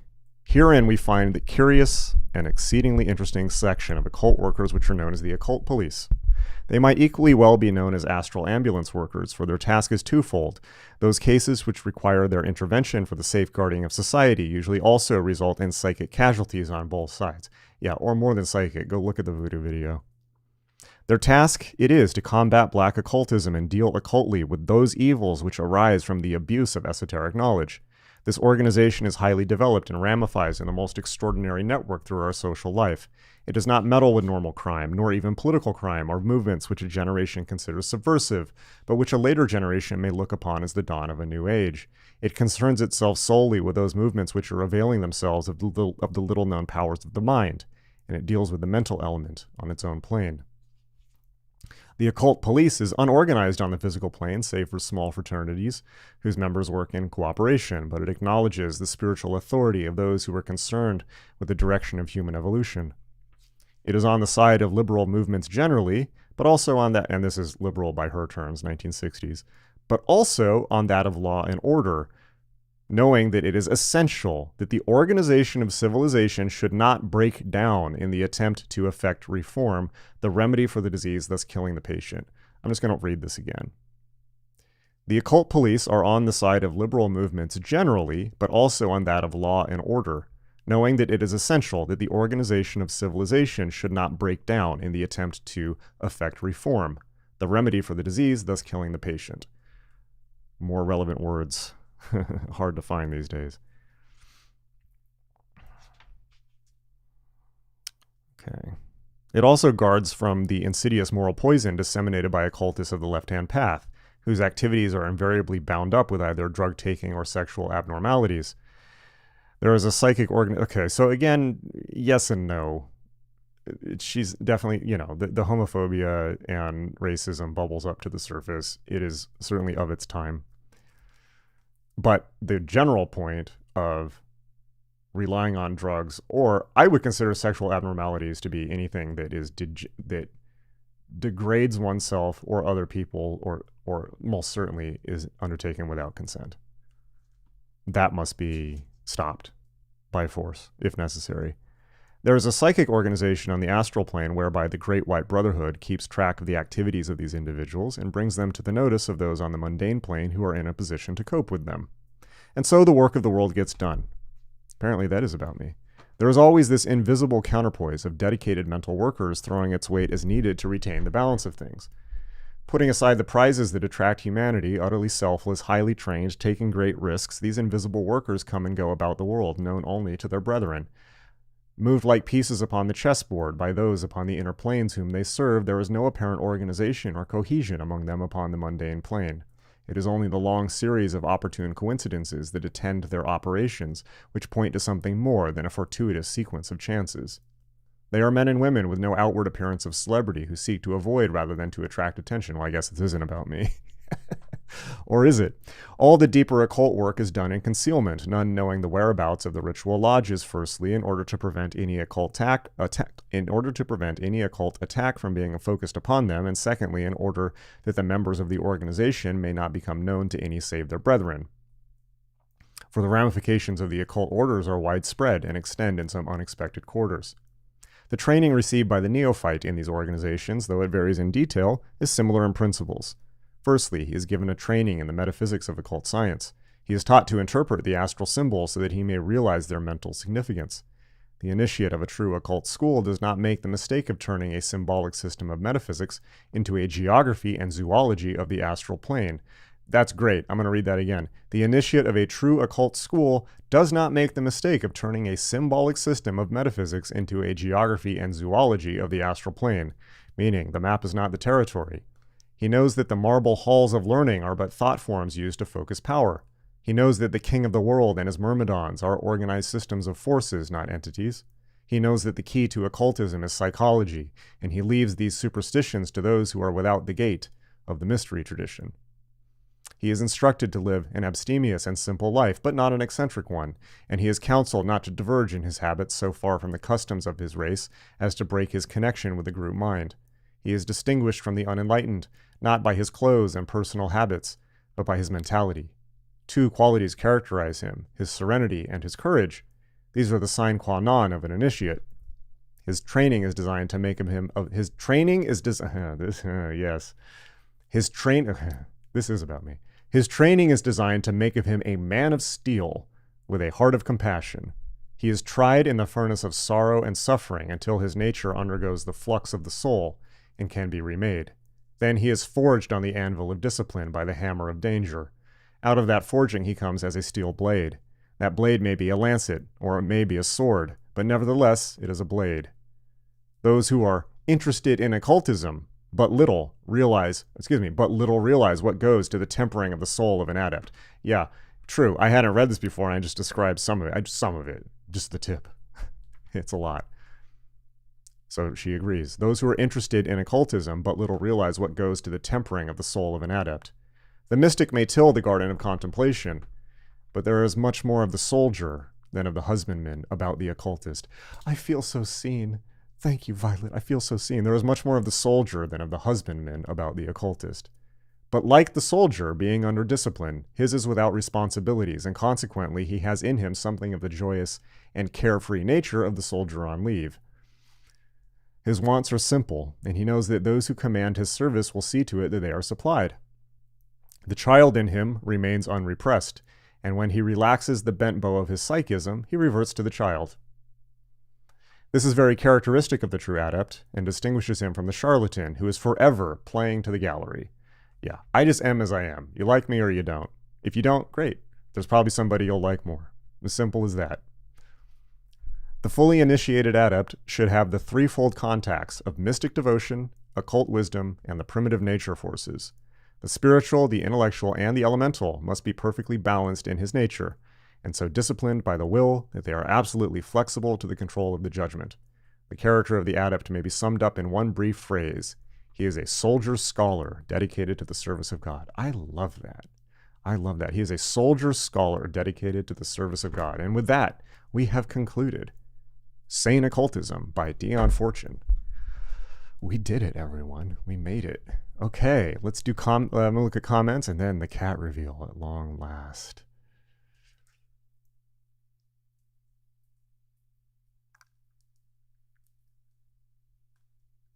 Let's see. Scrolling through. What's the best book for the Aethers? Anything by Lon on Anokian. Anokian Vision Magic. That's the case. Anything about Anokian Lon is the best. Josh says, I was always strongly drawn to Anokian even more than the Goetia, but always stayed away because Golden Dawn says you should have at least 10 years or something experience, and I'm not quite there yet. That's true. At least 10. I mean, I had 10. Crowley had like 15. It doesn't even make sense until a certain point. There's too much to work through before you get to it. So there's no reason to rush it. Frauder RC says Golden Dawn teaches Anokian in either I'm guessing Adeptus Minor, which is the original order, which in the original order was an average 1.5 to 2 years through the outer order grades. Okay. But the Anokian, I think the Anokian that the Golden Dawn teaches is pretty stripped down. It's also modified to their system. But that's a lot faster. Sockmont says, what do you think about using AI as an occult teacher? Absolutely not. Absolutely not. You can use AI for research. It can be a helpful aid to research, although don't rely on it exactly. But no. And I'll tell you that for a couple of reasons. One is first of all, yes, we can say the obvious point that occultism is about the human mind, and you can't talk about that if you don't have one. The occult depends on faculties which machines do not and will never have. For instance, creative visualization. And that's different from creating visuals with large language models or Google Deep Dream. These are not the same thing.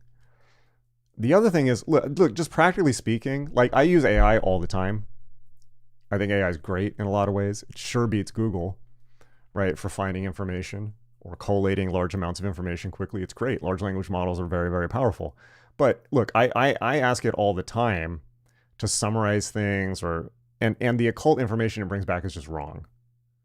It will, and then that's the problem with AI. And there's a bit of a Dunning-Kruger effect there, where I think that the information that it gives about the occult is all wrong because I know so much about it.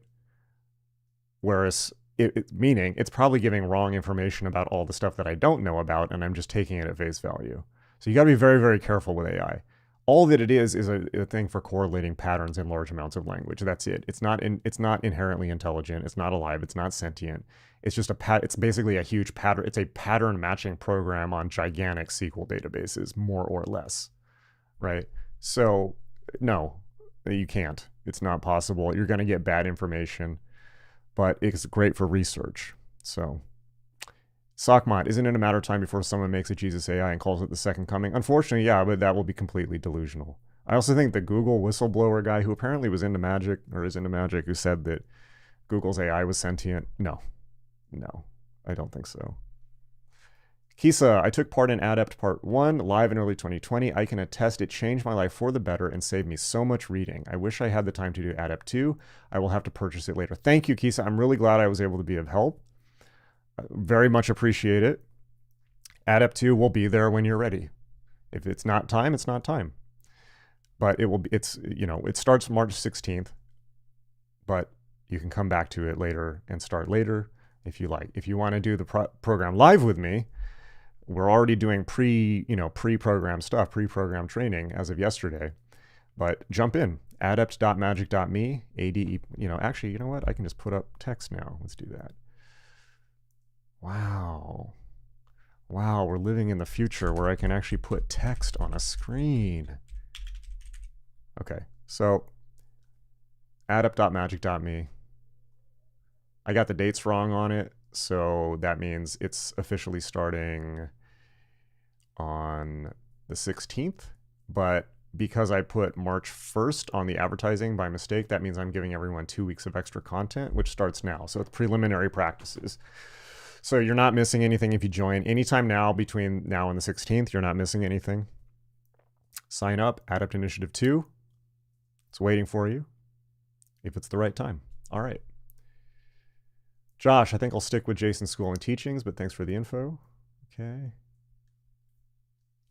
Dr. Thomas Campbell believes spirits can inhabit AI same as they do animals, including humans. Well, I think in the sense that if you're an animist, everything is alive. But technically speaking, no. I haven't heard the interview. It's an interesting thought, right? But we have to be very careful because humans have an innate tendency to personify and what's the word for when you turn something into a human that's not anthropomorphize almost everything. And if you don't believe me, go look at a wall socket and tell me what the first thing you see is. Is there the spirit of a face in the wall socket? No, it's just a wall socket. The spirit that's being projected is coming out of your consciousness. Right, so we have to be very, very careful with AI because the potential for the barrier between fantasy and reality can slip really, really easily there. Oh, let's see, but it's an interesting idea. Frauder, you're welcome. Golden Dawn Anokian isn't even very similar at all to how Dee and Kelly practice it. No, it's not real Anokian. They took what they had from the British Museum, which was not, Mathers took what he had from the British Museum, which is basically just the tablets, and then decided he could fill in all the blanks. Their system's really interesting, but it's not traditional Anokian. Josh, I know I have Jason's stuff and have been subscribed for years and enjoy Lon's work. I just practice all the other stuff and just haven't practiced Anokian, not ready yet. Okay. Yeah. Is Edward Bernays an occultist? Well, he's certainly good at shaping mass perception. So in a sense, a very black one indeed. All right. Oh, thoughts on what does an occult attack look and feel like to the one being attacked? So this is a question that makes people crazy. And Dion Fortune wrote a whole book about this called Psychic Self-Defense, which is well known to have sent more people crazy and into paranoid tizzies than just about any other occult book. It's real simple. Occult attacks are only real if you believe in them. And generally the reason people believe in occult attacks is because they want to do it to other people. So relinquish this fantasy that you can attack people with occult powers and people won't be able to do it to you. They're not real. Unless, same with voodoo, right? Voodoo has no power unless you give it power with your own psychology. Like you get all amped up about it and you give it validity. Right? It's like with AI, right? Are there spirits in AI? No, but people can create that in their mind, and that's very interesting. But it's the same with occult. It's the same with occult attacks. Kitty time. Yeah, we're almost there. Okay. Stenwick has a new book on the Aethers, and his method is based on the Heptarchia, but really good. That's interesting. That's very interesting. I don't know. Yeah, Scott Stenwick is an interesting writer. Yeah, Brandon says, I found that with AI too, you can create the drama of a ghost in the machine, but it's merely context plus context equals context. Yeah, totally true. Totally true. It's very worth learning how large language models work because it's when you understand how they work, it's not quite so mystifying anymore. It's basically just pattern matching of large amounts of text. Lucas, hello, says, does Dion Fortune ever explain the 4 color scales of the Golden Dawn system? Yes. And Alex is right. It's in the Mystical Kabbalah. And then Gareth Knight does it for the paths. And Gareth Knight was her student, who was also a little loopy. He was homophobic and a Scientologist, go figure. But he wrote a great book called Practical Guide to Kabbalistic Symbolism, which extends the Mystical Kabbalah to the paths. But both of those books are just commentaries on Liber 777 anyways. But yeah, Mystical Kabbalah. Mark, in regard to AI, what is the path that can lead us to understand and experience how we are more than just a pattern matching meat machine ourselves? Serious question, not trying to true. What if we are just pattern matching meat machines? What if? It's worth considering. Liturgical Anokian. Psychic self-defense inspired Twin Peaks.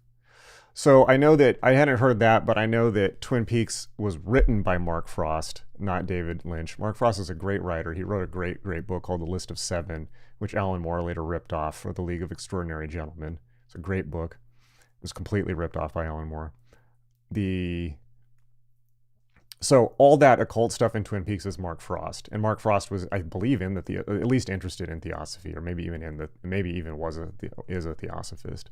So that's not surprising. But yeah, all the occult stuff in Twin Peaks came from Mark Frost, not David Lynch. What was Genesis Peerage like? Cranky, but wonderful, very sweet, like an English housewife. And there's lots of interviews with her on this channel. Check it out. All right. It's the reveal time. 1 second, everybody.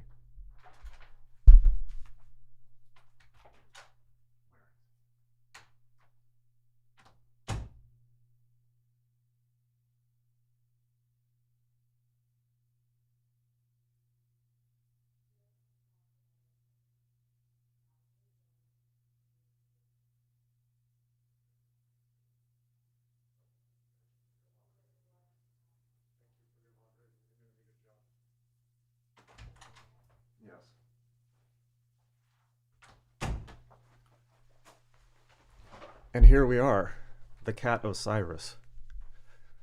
Check it out. Well, I'll make this go away. Here's our kitty. Whoops, wrong one. Here's our kitty. What? Okay, what? It. Okay, I'm just gonna do it on black. Check it out. Ah. So this is a 5-year-old black kitty, and he was named Osiris because he was resurrected from the dead when he was rescued from a crack house in New Orleans. Yep, it's a crack house kitty. Come here, sweetie. Oh. This is a very, very inquisitive. No, don't mess up my turtleneck. Don't do it. Ah, God. Okay, there you go. Cat reveal. Wizard's cat. Who's a good boy? Who's a good boy? Are you gonna shoot magical bolts? Pew, pew, pew, pew, pew, pew, pew, pew, pew, pew. He's a sweetie. My official role when I'm not wizarding is cat eye booger patrol. I just walk around the house looking for eye boogers from cats and dogs, and this is the role I play in the evolution of Earth.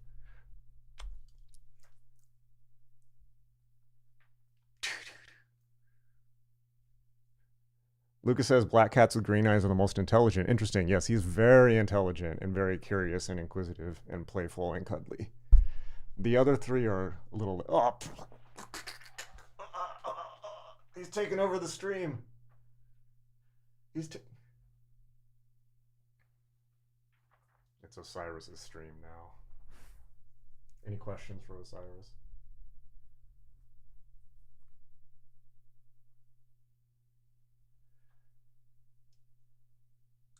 Have you ever done DMT, Osiris? Joe, being in a crack house was crazy, man. Oh, all right. Okay, there you go. All right. Did my turtleneck survive? I hope so. Okay, we got about as much Osiris time as he's willing to give us, which was actually quite a lot. Okay, well, there's our Sunday service. I think... Yeah, crack cat, yeah. So... there we have it. Any last questions will be ask him about the monolith. Yeah, so that's the end of SANE Occultism by Dion Fortune. Coming up, we have videos on the top occult movies and a tour of my library. Oh, I forgot. I mentioned I was going to give you a preview of that. So I'm going to take a 3-minute break or 2-minute break. I'll be as quick as I can. And then we will do previews of book tour and movies.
All right, so there was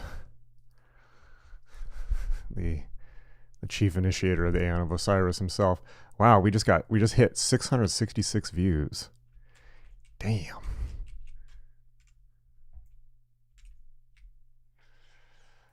All right, so let's see here. Let's see. Yep, there you have it. We just hit 666 views. So,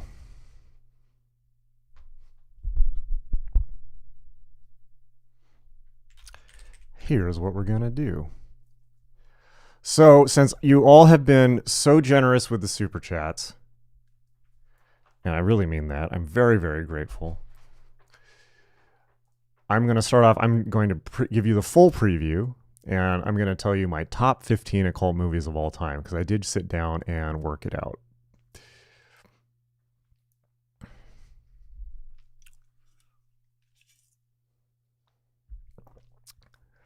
Let me answer a few. There's some interesting questions in here first.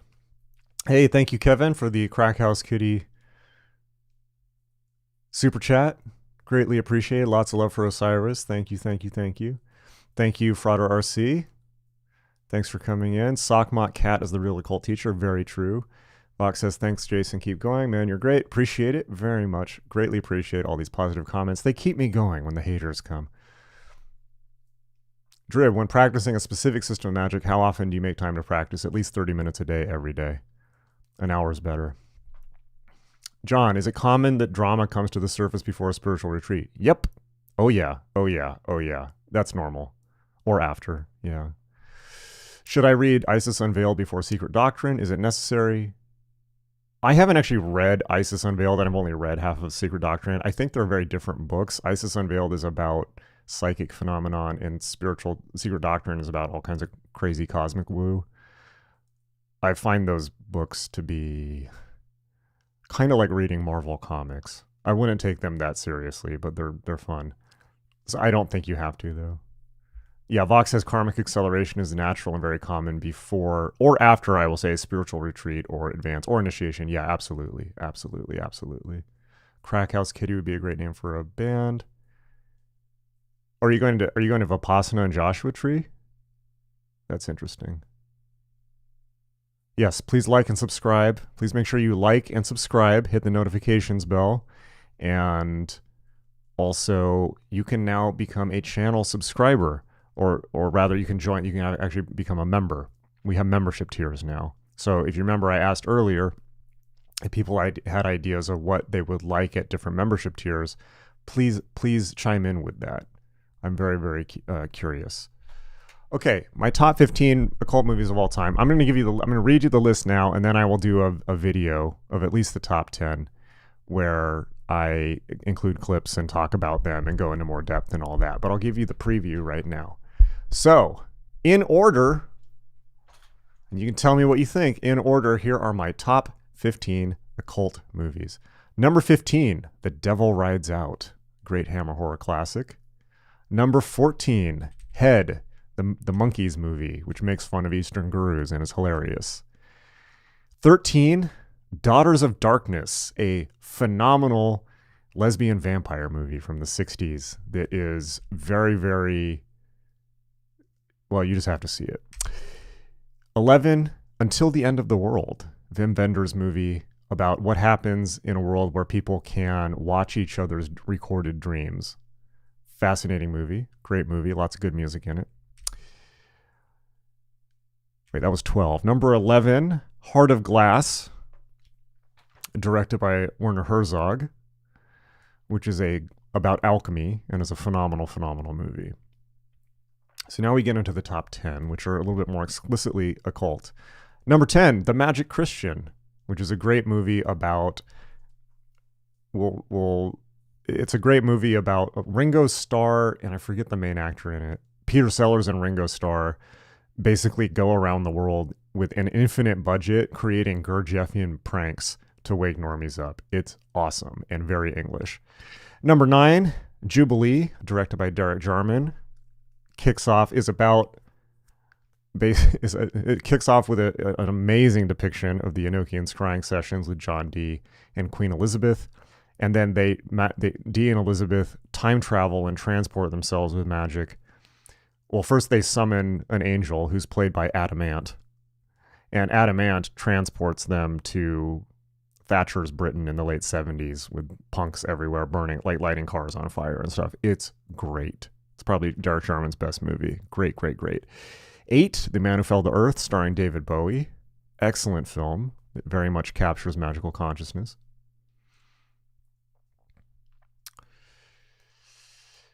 Number 7, Angel Heart, with Mickey Rourke and Robert De Niro, which is a horror movie about voodoo and bayou witchcraft in Louisiana. It is very dark and very awesome, and stars Lisa Bonet from The Cosby Show in it. And it was incredibly controversial when it came out because Lisa Bonet takes her clothes off in it, and she was known as one of the clean-cut daughters of The Cosby Show. So it was unfairly sunk to the bottom of the ocean, but it's well worth looking up. It's a great movie. Number 6, we've already mentioned on the stream, Simon, King of the Witches, which is Simon, King of the Witches, which is one of the best, probably the best depiction of how magic actually is and how goofy it is. Number 5, The Wicker Man, hopefully needs no introduction. The great all-time classic of paganism, which I have mostly remembered and mostly memorized, and which includes great exchanges with Lord Summerisle, who's the pagan lord of an island off of England, where the police protagonist asks him, "What of the true God, whose churches and monasteries have dotted England for generations past? Sir, what of him?" And Christopher Lee replies, "Well, he's dead. He had his chance, and in modern parlance, blew it." See it if you haven't seen it. It's awesome. Number 4, 2001. Occult movie? Absolutely. 2001 is the best filmed version of Thelema ever. Ever. It's like a straight transmission. They're going to Saturn, aka Bina. The Master of the Temple is born as the Star Child, all this stuff, the monolith. If you rewatch 2001, hopefully you've seen it. If you've never seen it, you really got some catch up to do. But 2001, John Lennon, who's a questionable individual, but John Lennon thought that instead of churches, there should just be theaters where you would go take acid and watch 2001, and they should be on every street corner. It's a very hippie thing to say, but yeah, why not?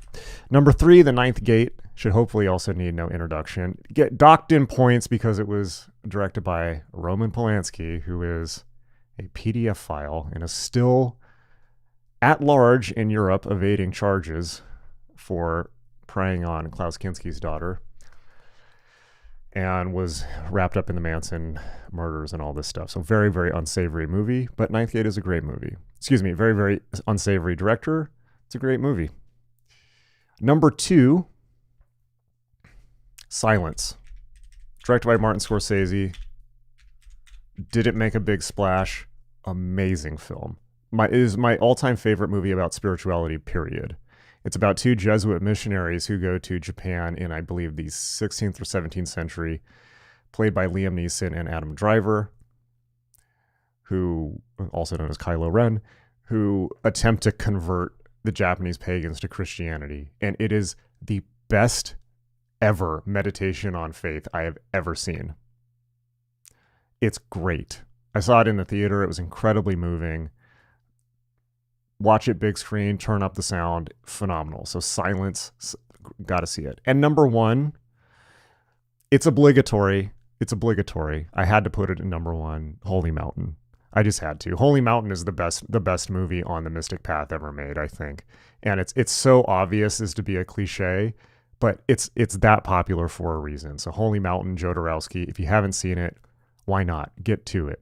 Okay, so I'm going to make a more advanced video about that where I edit in clips and all that, and that'll be fun. And then in terms of the book tour, I will give you a little teaser where I will show you one of my most coveted books of all time, The Unknown God, Wilfred T. Smith and the Thelemites. You might not have heard of it. It's very obscure and very hard to find, but this is the biography, not of Crowley, but of the early OTO in North America, and it is awesome. You get all the tea, as it were, in the inner baseball on how ridiculous some of these people were. You've got Charles Stansfeld Jones, Frater Akkad running around, who's completely out of his mind. You've got, what's that guy's name? The Lodge Master of Agape Lodge. What was the dude's name? Who's just like a total sleazebag and is using it to get girls. And then you've got Parsons coming in, and Parsons is awesome, but he's also all over the place and is completely, like a loose cannon. And It's great. So this is probably the best book on Thelema as it actually is. And it's sordid. It's bad. I mean, it's not bad. It's not like super bad. It's just like you get in here things like Crowley playing dirty tricks on students.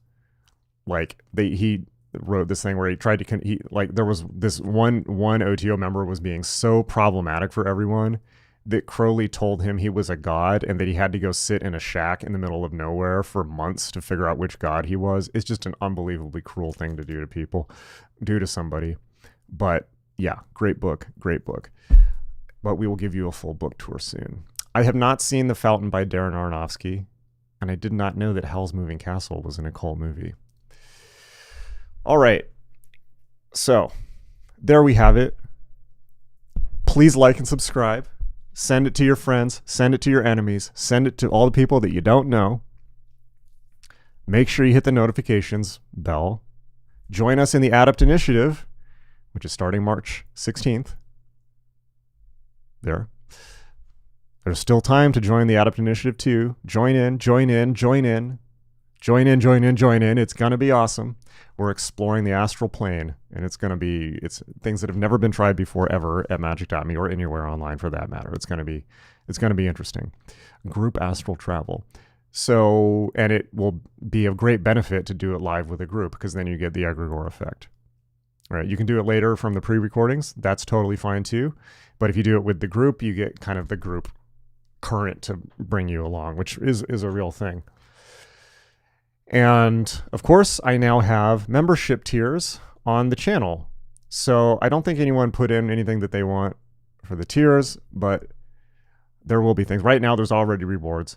It's basically like Patreon. If you want to support this channel in a substantial way, if you want to support my work, let's just go down the list. If you want to support my work and you want more of these videos, and I'm pretty committed to doing them and improving the quality, as you can see, the best thing you can do is take classes at magic.me. That's the best way to do it.